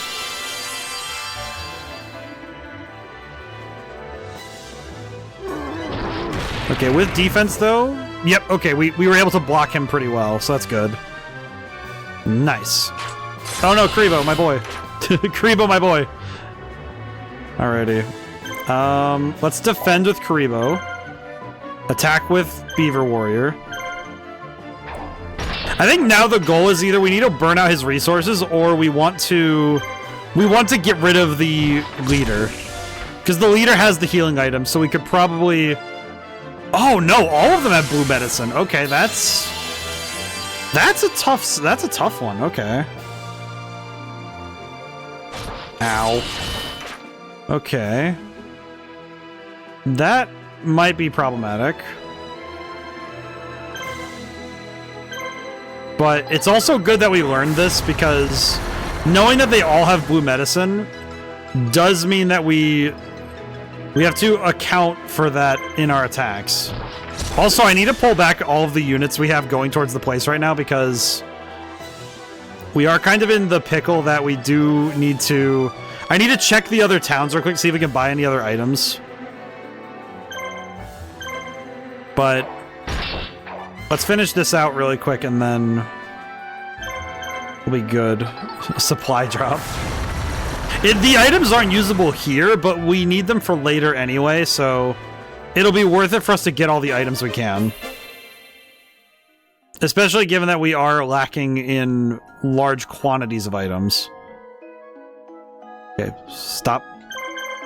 Stop. And stop. Okay, and Yugi, come up here. Okay, let me check each town and see... Let me check all the towns and forts and see if there's anything we can get from them. I think this one we can buy stuff from even if we're not near it. No, okay. Oh, it's on sale. Oh, I have to send someone back to get it. To get more troops over time? No. Unfortunately, I do need to... I have to be careful with my troop allocation. Okay, let's see.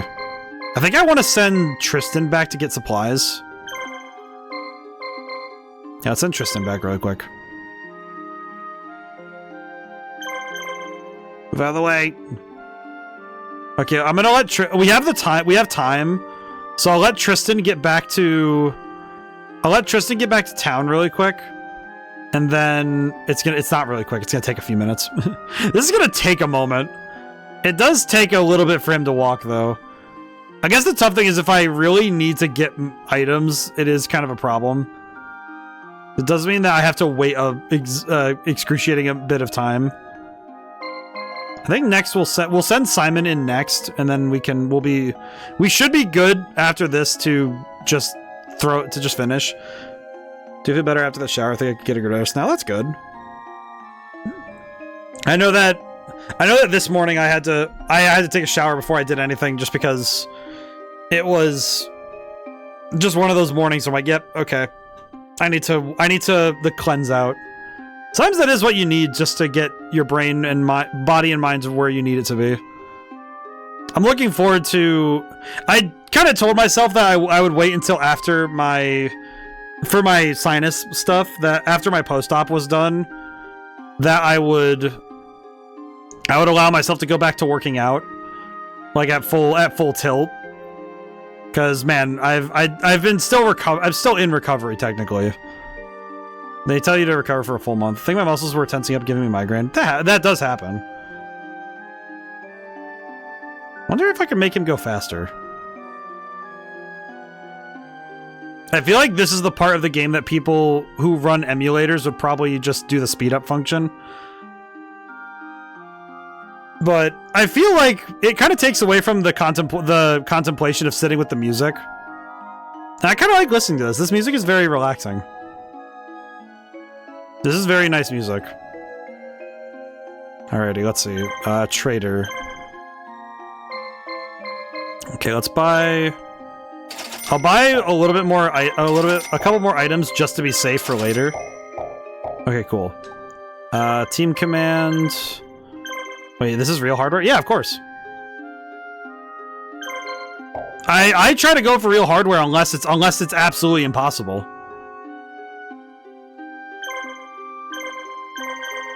It's one of those things that I actually pride myself on, is I try my best to go for real hardware as much as possible. Only with games where I cannot physically find a copy or I don't have a means to play it properly do I not do so. Like, I think the most direct point I could like direct someone to is with Wizards and Warriors. I physically can't get my NES to plug into my stuff, like Dragoon. Yeah, like PS1 games, I just can't do PS1 games really. And when it comes to like NES games nowadays, I really can't. And if I can play it on the Switch, I'll do it there instead. Because sometimes the Switch has the NES or SNES game I want to play. The big one I could think of is, if I want to play Earthbound, I'd probably play it on the Switch version. Just because it's available and that's pretty easy. And you bought this risky move. Licensed games are a crapshoot. I mean, yeah, but that's just true. That's true. Well, I mean, I'm gonna put it this way: every game is a risk you have to take on the game. Because when you look at a game's cover and you make the decision to buy it, you're taking a risk that you're gonna enjoy what you see on the box. And that's just true of every game. I think this game, I was pretty sure that I would like it just because I looked at a screenshot and I looked at the box and I said, yeah, that looks like something I would want to play. And that was a risk I was okay with taking. But I think it's true of every game, really. It's like, you have to take the risk that you're going to enjoy the thing you're going to buy. I think nowadays, people do their best to avoid that as much as possible, so they look up and see the game before they ever play it. And, it's a personal philosophy thing, but it's not something I want to do. Because I feel like there's some joy in the surprise. And I think that the fact that I let this game have me with no expectations, beyond I'm pretty sure this will be good, actually let it have the room to surprise me as well as it did. Because I don't think the game would have had the same room if I had kind of jumped ahead, you know? So I feel like this was a good move for me to just buy it.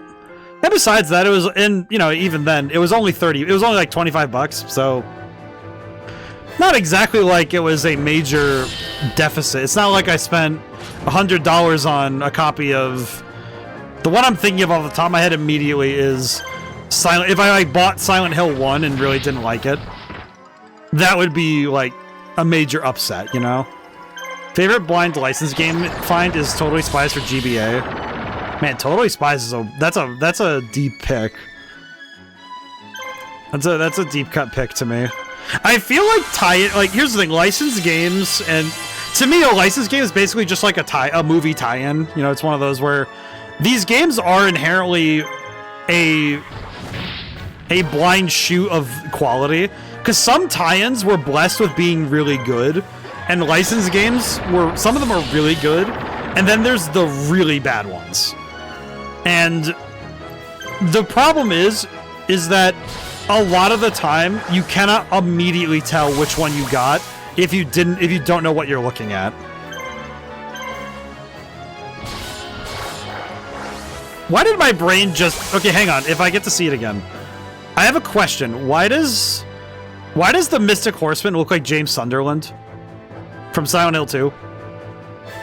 I know this sounds like a weird thing for me to suddenly point out, but my brain can't unsee it now. Like, do you see what I mean? Like, take that, put it next to James Sunderland from Silent Hill 2 original, not the remake, the original. Just like, I don't know. Very weird. Alright, Penguin Soldier, finish the job. Nice.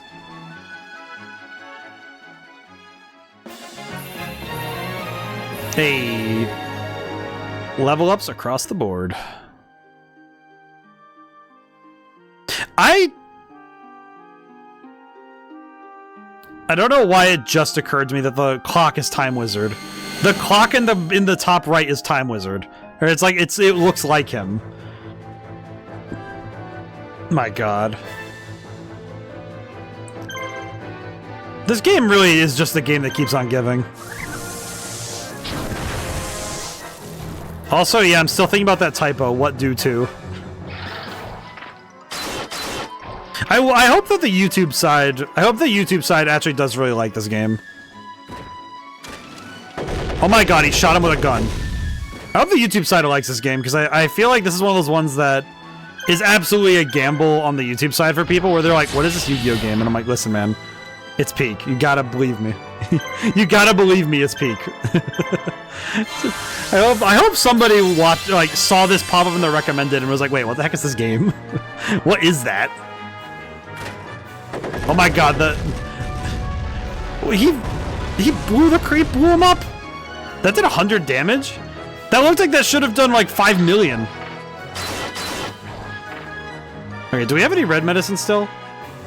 We do. Okay, I'm gonna do that really quick because, good lord.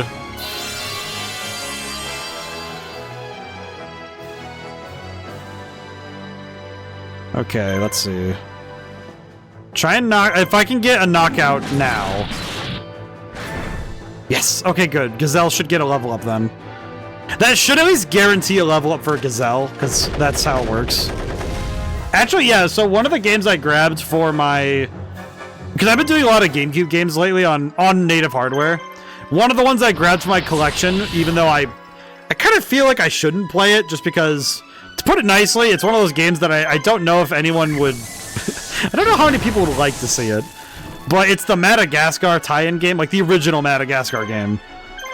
I don't know how many people want to see it, but I do kind of want to play it at some point. It's absolutely a fever dream. Let's see, a stupid and good for licensed games, 2D beat 'em up, platform with pleasant stealth elements in it. It was good enough to get a sequel. Oh, the Totally Spies game. Well, that's pretty good. Dang. That sounds solid then. Gotta take a look at that. That sounds pretty good. I only just now realized that the... I have been fighting a lot of enemies at the same time, it seems. Okay, let's go for Penguin Soldier.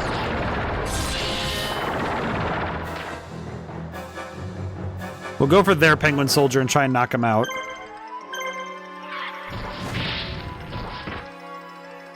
Whew. I kind of feel like the only thing missing from this game, in my opinion, is... I'm surprised there isn't a multiplayer format with this one. It's not necessary. I don't think it's necessary, but I feel like the thing my brain thinks about is the fact that there could have been a two-player, like, stadium-style mode. But I'm okay that it isn't here. I'm okay with that. It's kind of like, it's the only thing I could think of that would be another addition that would be kind of fun to see. Yeah, I feel like some jank is good, though, in these games. I feel like in a tie-in or licensed game, some jank is necessary. Hey! Very good, very good. We're still fighting. We're winning the wars. Okay, that's multiple guards. I just realized Horn Imp is dead. Uh-oh. We'll just attack. It's fine.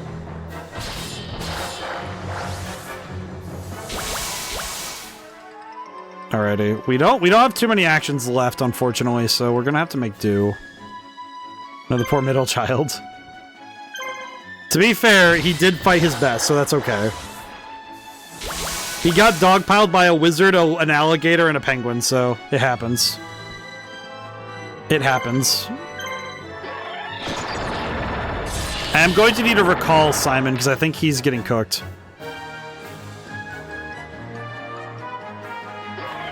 Yeah, this seems to be the fight we need to back up from for now. I think Tristan might need to finish this one up. Maybe. The Genie game that caught me off guard is Hot Wheels Stunt Track Challenge. That one also sounds kind of good. I feel like the one I'm remembering immediately is the Hot Wheels game that came out more recently. Not the second one, but the first one. Because that game kind of makes me a little sad. Okay, wait. What is this guy doing? Because I remember playing that one, and it was really fun for a while, but then I feel like the grind for challenges was really hard to keep up with. Because there's a lot of stuff in the Hot Wheels games that... Because a lot of the unlockables are just kind of waiting for RNG to give you the thing. Because you have to get coins to fish for the right cars. There was a Need for Speed Underground for the GBA that seemed really impressive at the time. I feel like I really need to go on like a deep dive of licensed games sometime. Just go and play weird licensed games that we find. Because I could definitely see that being a fun exploration, because some of the game design that went into these licensed games was really good. It's just that I think licensed games get a bad rap due to the fact that they're kind of seen as cash grabs or as made on the cheap. And I feel like that's always very... That feels like it's very... It's very uncharitable towards those games in general. Let's see, enemies. You know, I just realized there are still so many... There's still so many enemies left in this place. This place still has a lot of enemies. We might need to back up a little bit. Maybe I need to bait them out, maybe? I do not know. Blue medicine. I don't know how to bait them out more, I guess is the way to put it.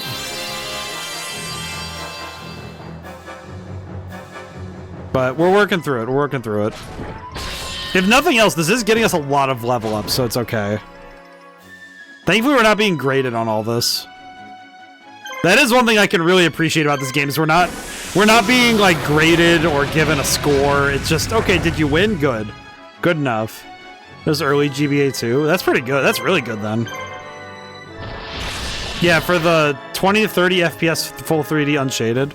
Oh, so, well, it's on the GBA, so it would have been, that would have been simulated 3D. So it would have been something like Mach Rider where they were doing some tricks to get the 3D effect. That's pretty good. That's still really good. Regardless of the method, that's still pretty solid. Okay, we do need to heal again. Which kinda sucks, but... Okay. We're doing good. We're doing good. I do think every character does need to be carrying items, though. It seems to me like most characters need to be carrying blue medicine and blue and red medicines in case they take status ailments or HP. Because we definitely need to stack up.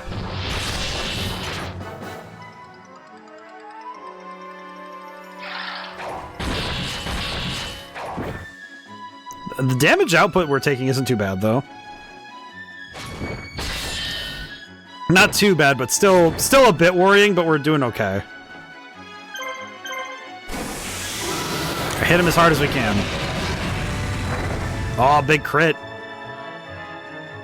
Yeah, I feel like licensed games might be something we need to do a focus on sometime. Because I think licensed games... The thing that's good about licensed games, in my opinion, is that they're not restricted by anything. My bad is midlife cycle. Still good, though. Still fantastic. But I am of the opinion that licensed games are not restricted like other games are. Because I feel like, of all things, licensed games have the most freedom in regards to how they get to approach the game. Because the main thing they need to do is just provide an authentic experience for the property they're doing. Which means that they have different kinds of restrictions, right. But in terms of the game design, they're actually they're allowed a different sort of freedom. Which is nice. I think that's really good for allowing a game designer to just go do stuff. Also, Actirus, thank you so much for the follow. Thank you for joining our library. I hope you're doing well. I am not a real person. Okay. But I'll still treat you with the compassion and respect that a real person deserves. Because I want to. Because I can. Legal and licensing. Yeah, it's like... And with a licensed game, they generally have to clear it with higher-ups, which can be its own mess, but thank you, us robots deserve rights. Anyway, what do y'all talk about? Currently licensed video games... Yeah, my nose. Licensed video games, and also the evolution of them. But, well, the main thing right now is that licensed games do have... They have freedoms in their design that also come from... I think also a lot of licensed games have funny unlockables, especially from the 2000s era, like the GameCube, Game Boy era. Because a lot of them had the freedom to say, oh yeah, we just want to have weird stuff in it. Like the Madagascar game has... I want a sequel to this game. Do you like this game a lot? I'm a big fan of this one. This game is super neat. If they made another of this game, I would be very happy. This game is very cool.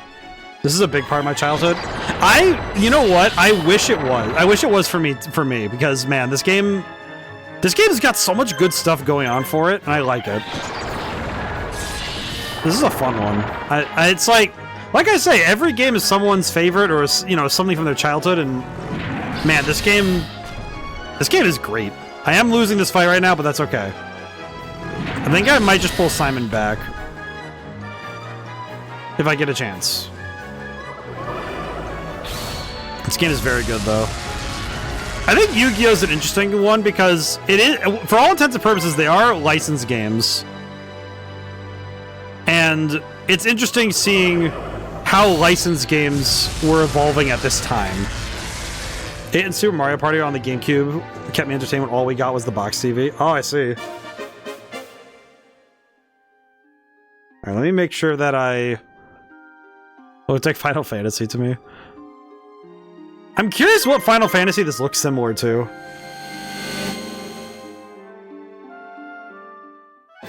Yeah. But I think this game does a lot of stuff. You get so many cool monster designs they could do this on nowadays. You know what's the one I thought of immediately was the Elemental Heroes. The Elemental Heroes would be absolutely amazing in this particular style. 7 with the menu UI. Ah, I see. You know what's the other? You know what's the other archetype I could think of immediately that sticks to me with this one? It's the junk archetype that Yusei Fudo uses in the Yu-Gi-Oh! 5Ds. I think that one would also be pretty cool here. I feel like the only danger would be going past GX, I think, would be a little risky. Because I feel like a lot of the more sci-fi designs would be a little... Like, the newer sci-fi designs would be harder to work in. But I feel like it's still... You could still make it work, you know? It could still work. I think I am brute forcing this a little. This feels like I'm brute forcing this section, but it's working. I don't think so. They can design the levels differently. That's fair. Well, that's the thing. I think I'm being pessimistic on that regard, but because I think it is. You are right. I think it's just a harder challenge. You know that it is. It is just that it would be a different type of challenge to handle that sort of thing. You know. Okay, let me look really quick. Castle. There are still 3 more teams in there. Okay. Okay, how do I want to handle this then? Because most of our teams right now are... Like, Simon is... Oh, wait, no. Yeah, she's got 1 HP, so... Fizdis is not doing anything. I'm trying to think of how we're going to handle this one. Because we still have 3 fights to go. It's just hard to see since 90% of this game is in the medieval looking maps. That's fair. You know what? That's a great insight because, yeah, because right now I'm thinking, I know I'm viewing this through the lens of Duel Monsters is very European fantasy with its architecture and aesthetic, while it does use some Egyptian aesthetic in other parts of it.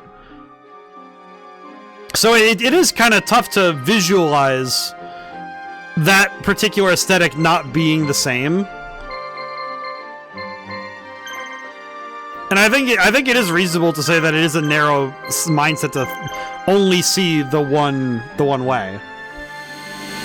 I just think it'd be a different type of challenge. I think it's easier as you go further back in Yu-Gi-Oh's history to do those sorts of things, but... Ow. Okay, please don't kill... Did that kill... Oh, I killed... God dang it. Okay, that's rough. I feel like the toughest thing right now is how do I handle the rest of this fight?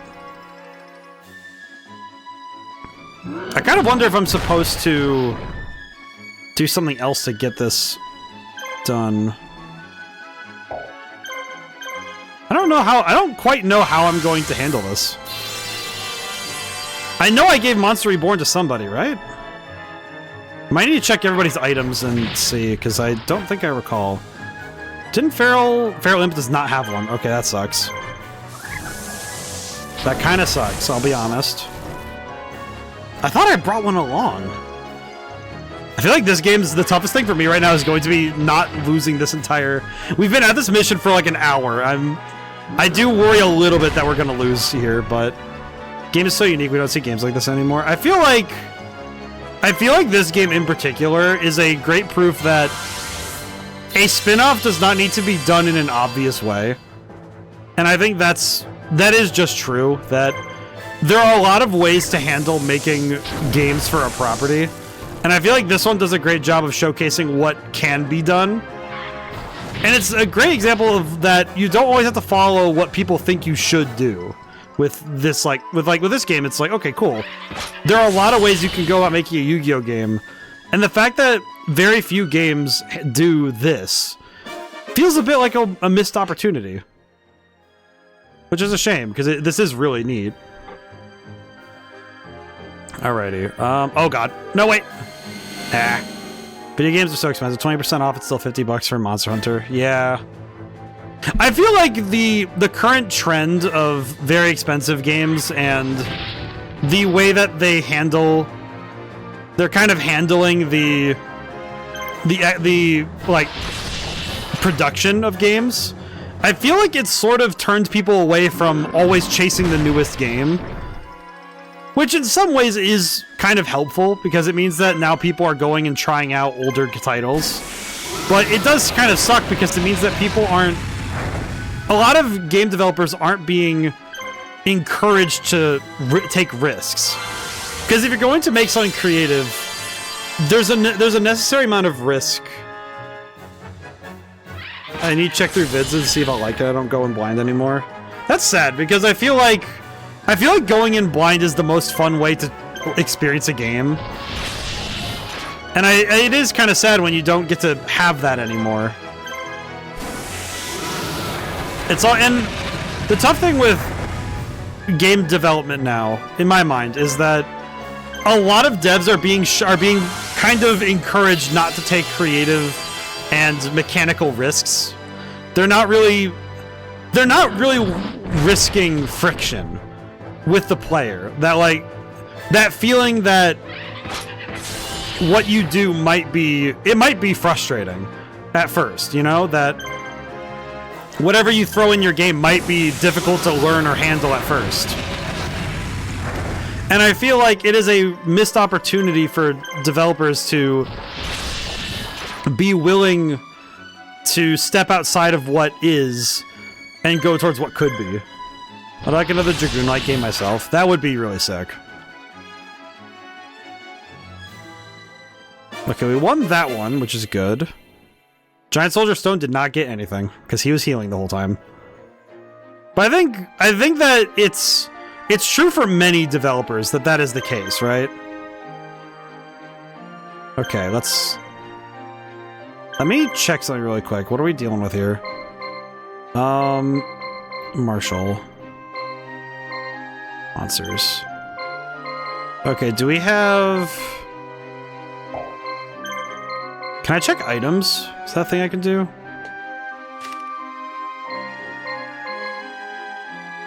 Wait, when did Kribo get a Z move? Well, that's cool. Okay, let's have Tristan go next then. Hear me out on Time Wizard bouncing around.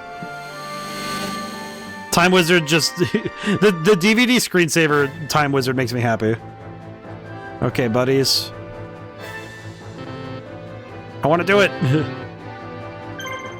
Alright, lads, get him! That did very little. That did so little. That did such little damage, I feel a little bad. Alrighty. I will say, I would say the big downside with... The only real downside with the leveling system in this game is that I can very easily see a monster cleaning house and getting a bunch of level ups in a row, and you ending up with one monster who's able to steamroll an entire area. Kribo is OP. I feel like Karibo's that character that's going to end up inadvertently, like... he's going to end up walking down somebody in this game, and I'm not going to be sure how to feel about it. The thing I noted is that I think Tristan's supposed to have Karibo, because Karibo has a type bonus. The Z move is so good for how early you get it. Well, I noticed that it's available already, it's just that I can't use it right now. Which I'm guessing is because of its HP more than it's anything else. I need to drink some water, holy crap.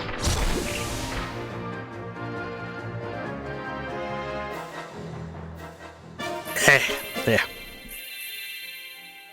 So, it's 10:30 right now, so I should talk schedule stuff while I have a moment. So, for everyone who's new, who does not know my schedule, so this game will be taking Wednesdays until we complete it. Like, until we beat... Yeah. So basically, until we beat Yugi and Kaiba's story modes, that'll be that's kind of the end goal. At least to me, I think that's the end goal. Did I bring... I thought I put Monster Reborn on him, so it'll be here till the end of the year. Probably. Which, if that's the case, that's good, because that means that we will have... That means that this game will be able to hold down the Wednesday spot for a while. Which is good. I can accept that.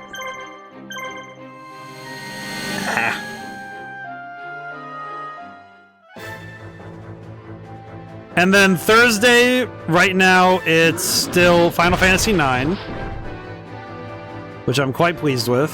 And then, I don't know though, because it took me insane a long time to complete. I was like 10 and under, so I'm not sure. I think the biggest thing is the waiting, in my opinion. I feel like a lot of the time we spend waiting for things to happen is where most of the time is spent. But that's not terrible. And then... And Thursday's Final Fantasy IX, so we're in the middle of that, so if you're spoiler averse to it, it might be a problem, but it's alright. And then Sunday we're playing Time Splitters 2, because I have the game, and I've had it for a while now, and I haven't gotten to play it yet, so I'm really excited to see what that finally is. Okay, who do I want to take down for... Yada Grasso needs to go down for. He has the most actions. I do need to heal, however, so... Depending on who that hits, that might be a kill. Okay, he's dead. He is definitely dead. Yep. Okay. That kind of sucks. I'll be honest, that kind of sucks.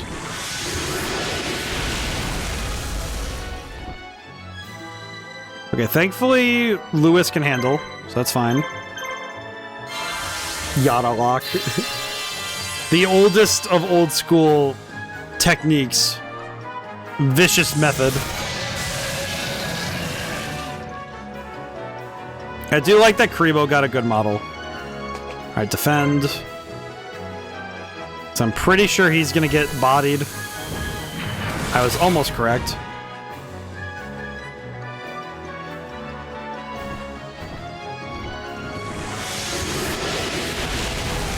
I feel like Karibo not having healing items is a bit of a problem. At least Karibo's cute. He is very good. For some reason, I remember making a paper doll of a Karibo when I was a kid. I remember making one back when I was younger. I had like a little... I made him out of like paper, and he had like paper tube arms and stuff. And I really liked him because he was very adorable. It is a bit unfair because Karibo is just very good as like a monster friend. He is friend-shaped. Look at him. He is exceptionally friend-shaped, which is very good. Alrighty. We lose this fight, but that's okay. I feel like this might be the one where we have trouble, because I'm actually a little uncertain how we're going to get through this.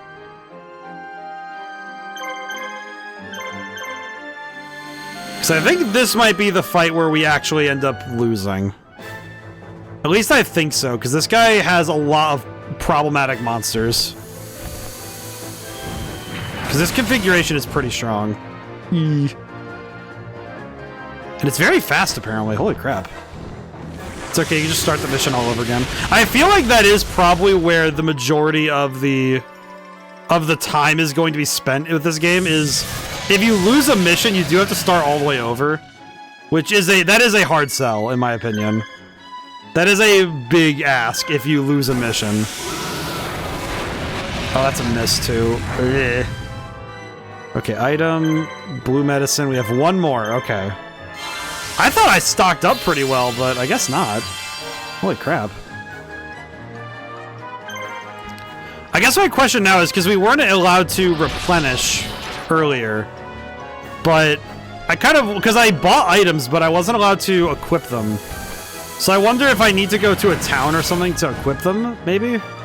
Because I know that you can't really equip items otherwise. Oh, this guy is absolutely destroying me. Yep, there goes Giant Soldier Stone. God dang it. Oh, God.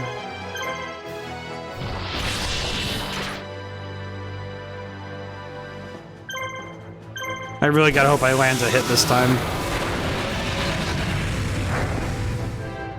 Okay. Okay, well, he waited, so that was very lucky for us. What? Oh, did he guard? Did he guard instead? Oh, god dang it. Yeah, he guarded. Blech. Well, that sucks. Okay, that's rough. That's rough for me because I'm pretty sure with what we have resource-wise right now, I don't know if we can. I don't know if we have enough to win this. Oh, that's not even the final boss. That's just one guy. You've got to be kidding me. Oh my god, how are you supposed to win this one? Am I supposed to, like, I feel like I was supposed to do this a different way, right? I'm really wondering how you're supposed to win this. So I'm curious now what the deal was with that.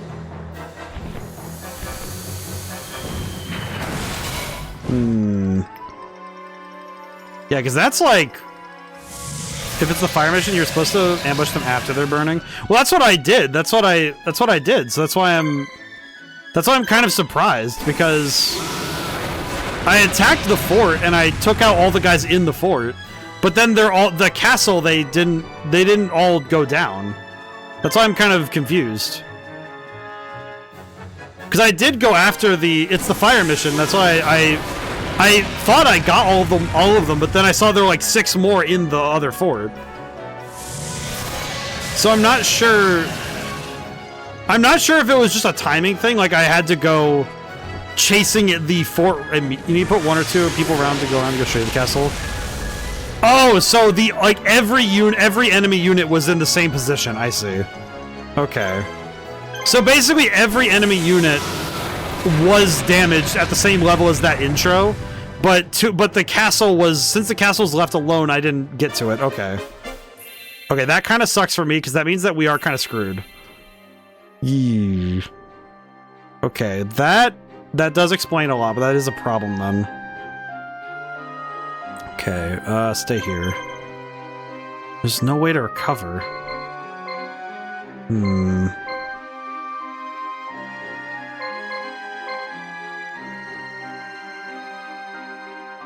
Can't brute force all the missions.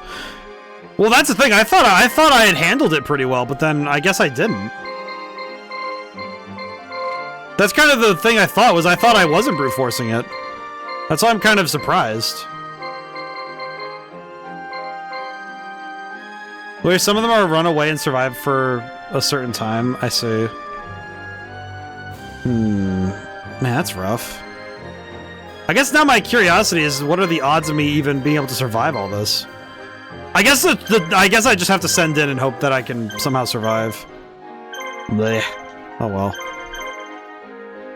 Also, you in fact may not survive. Yeah, probably not. I feel like at this point it is like a crapshoot if I am gonna live. Wait, we have an item. Blue medicine. I could have just blue medicine. I can blue medicine. Maybe we'll survive. Who knows? His defense isn't bad.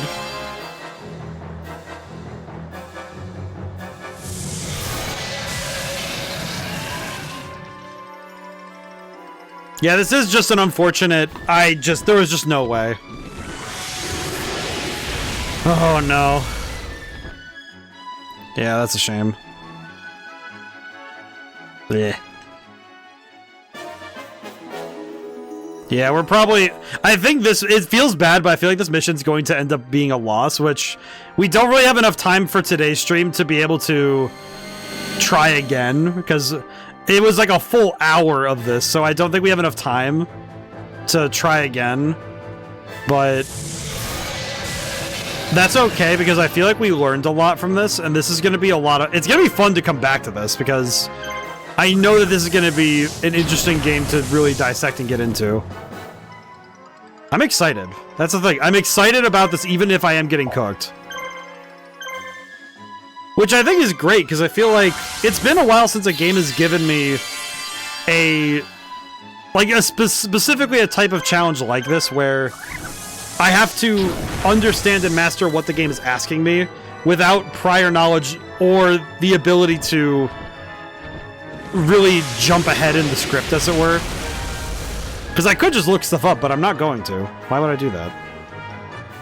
Which I think that's kind of the key of this right now, is that I'm facing a challenge blind, and I have to make the best I can using what I know of games.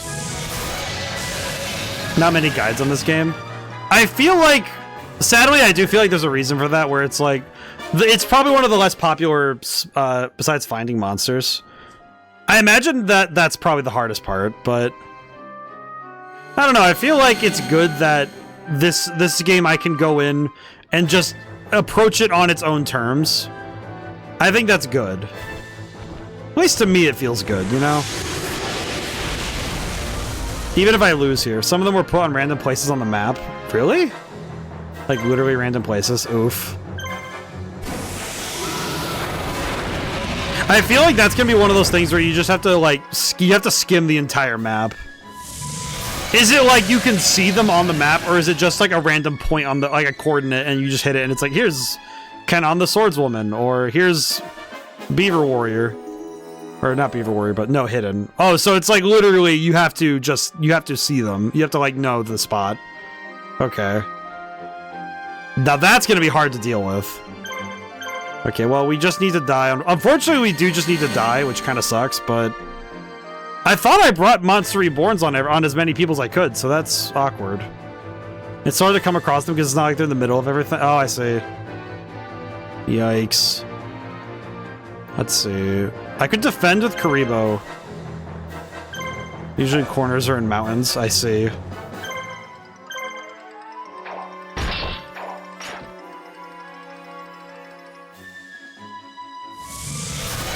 I feel like that is going to be something I have to just go and check through. Like one of those things where I just have to keep checking it.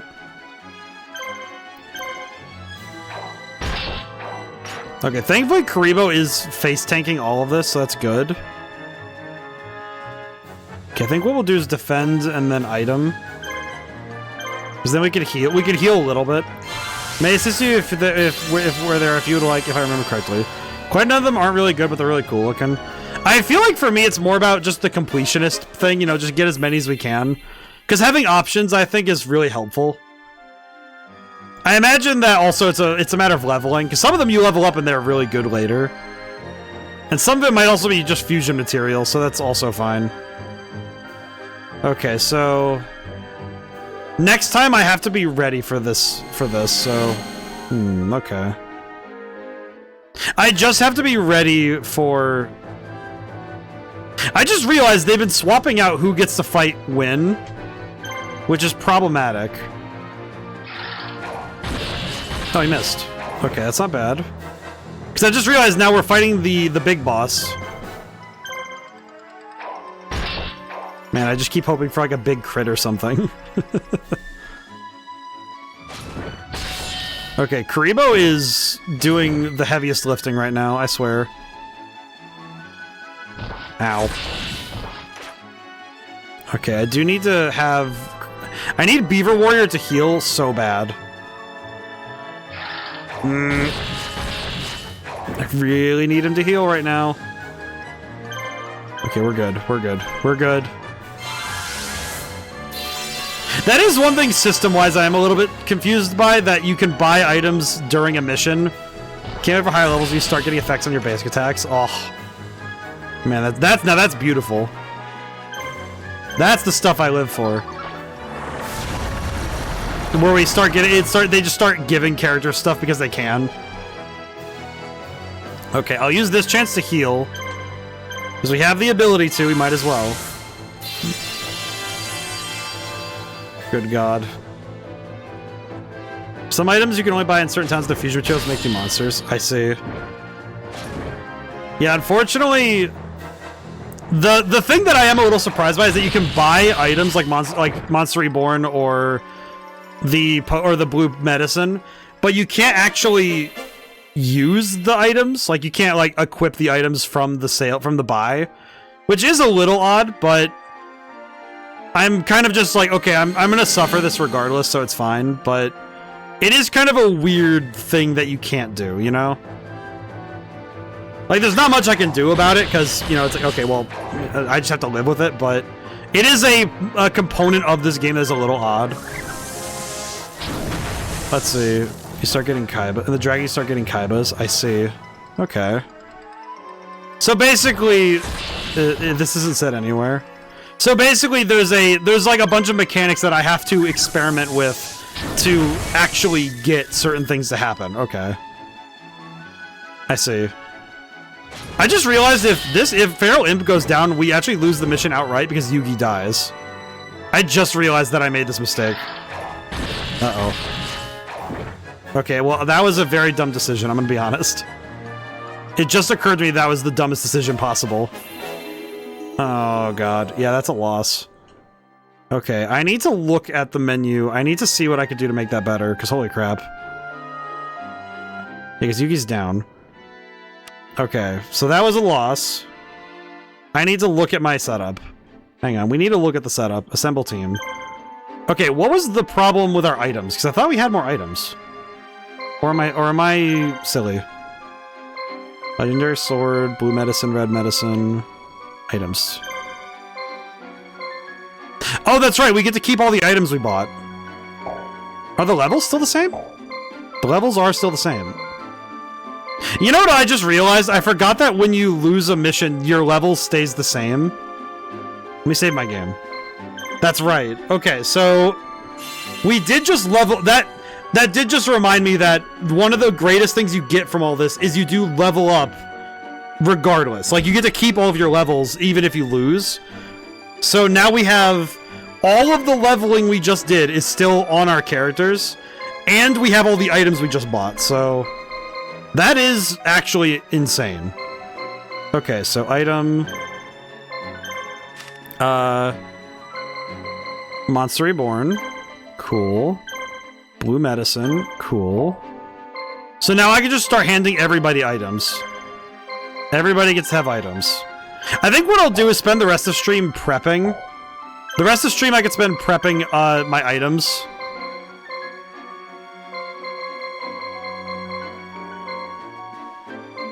And then we could spend... And then we could spend next stream finishing the fire mission, and then it'll be fine. But that's okay. Honestly though, the losing in this game doesn't feel that... It doesn't feel like it's the most damning thing ever. But it is really nice that... It is really nice that the game does have quite a bit of stuff, like ways to help out the player.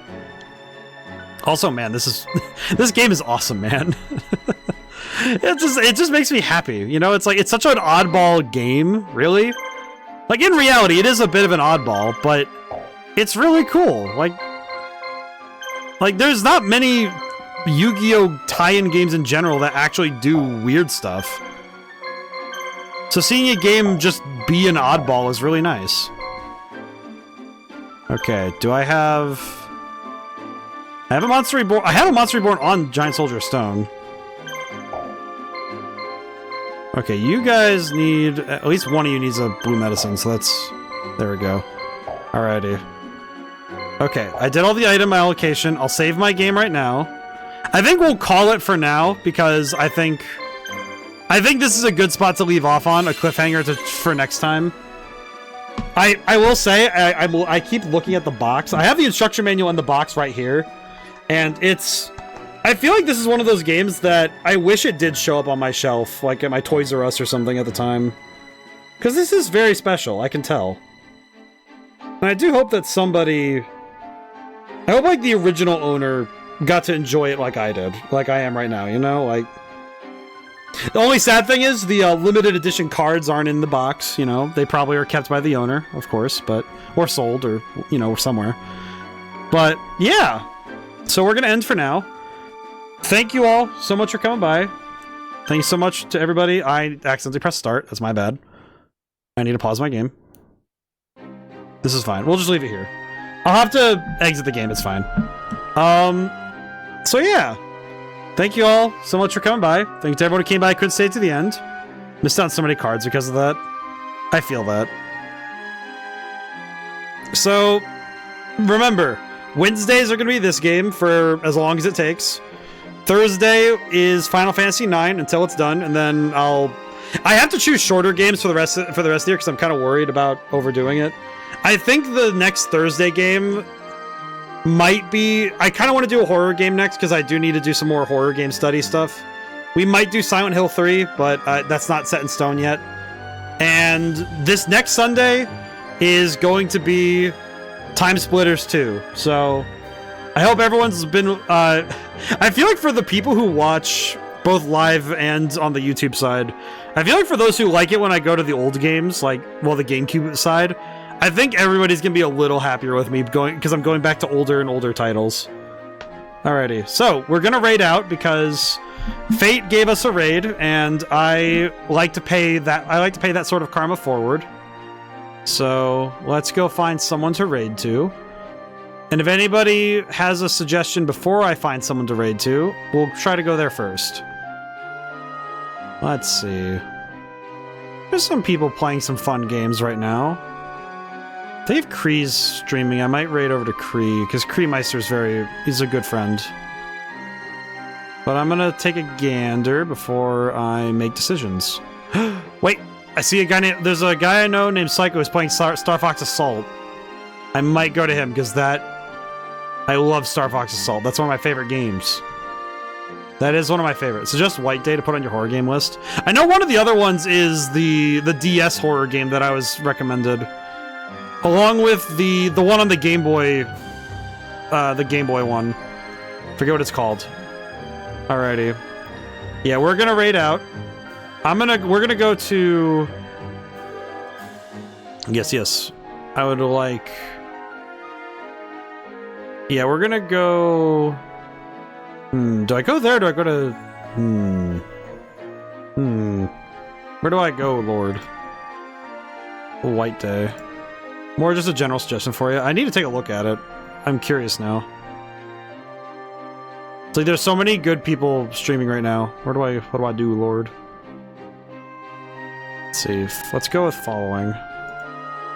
Let's see. I could raid over there, but that looks like a reaction stream. Not into that. There's a Pokemon stream. Apologies for me taking a moment. I think I'm realizing also that my brain is starting to shut down. White Day, a labyrinth named School. I need to look into this. I need to look into this anyway. Sounds interesting. My brain is trying its best to like rack and like reset, but I can tell that I am tiring out. And that's okay.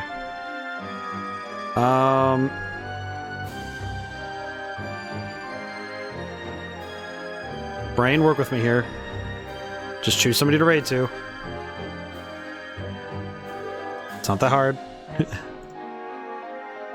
Full name. Ah, I see. Is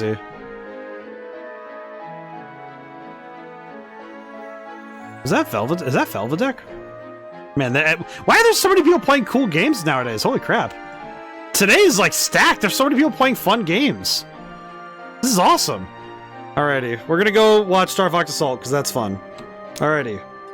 So, now whenever I see you guys next, goodbye for now and thank you so much. I will see you soon.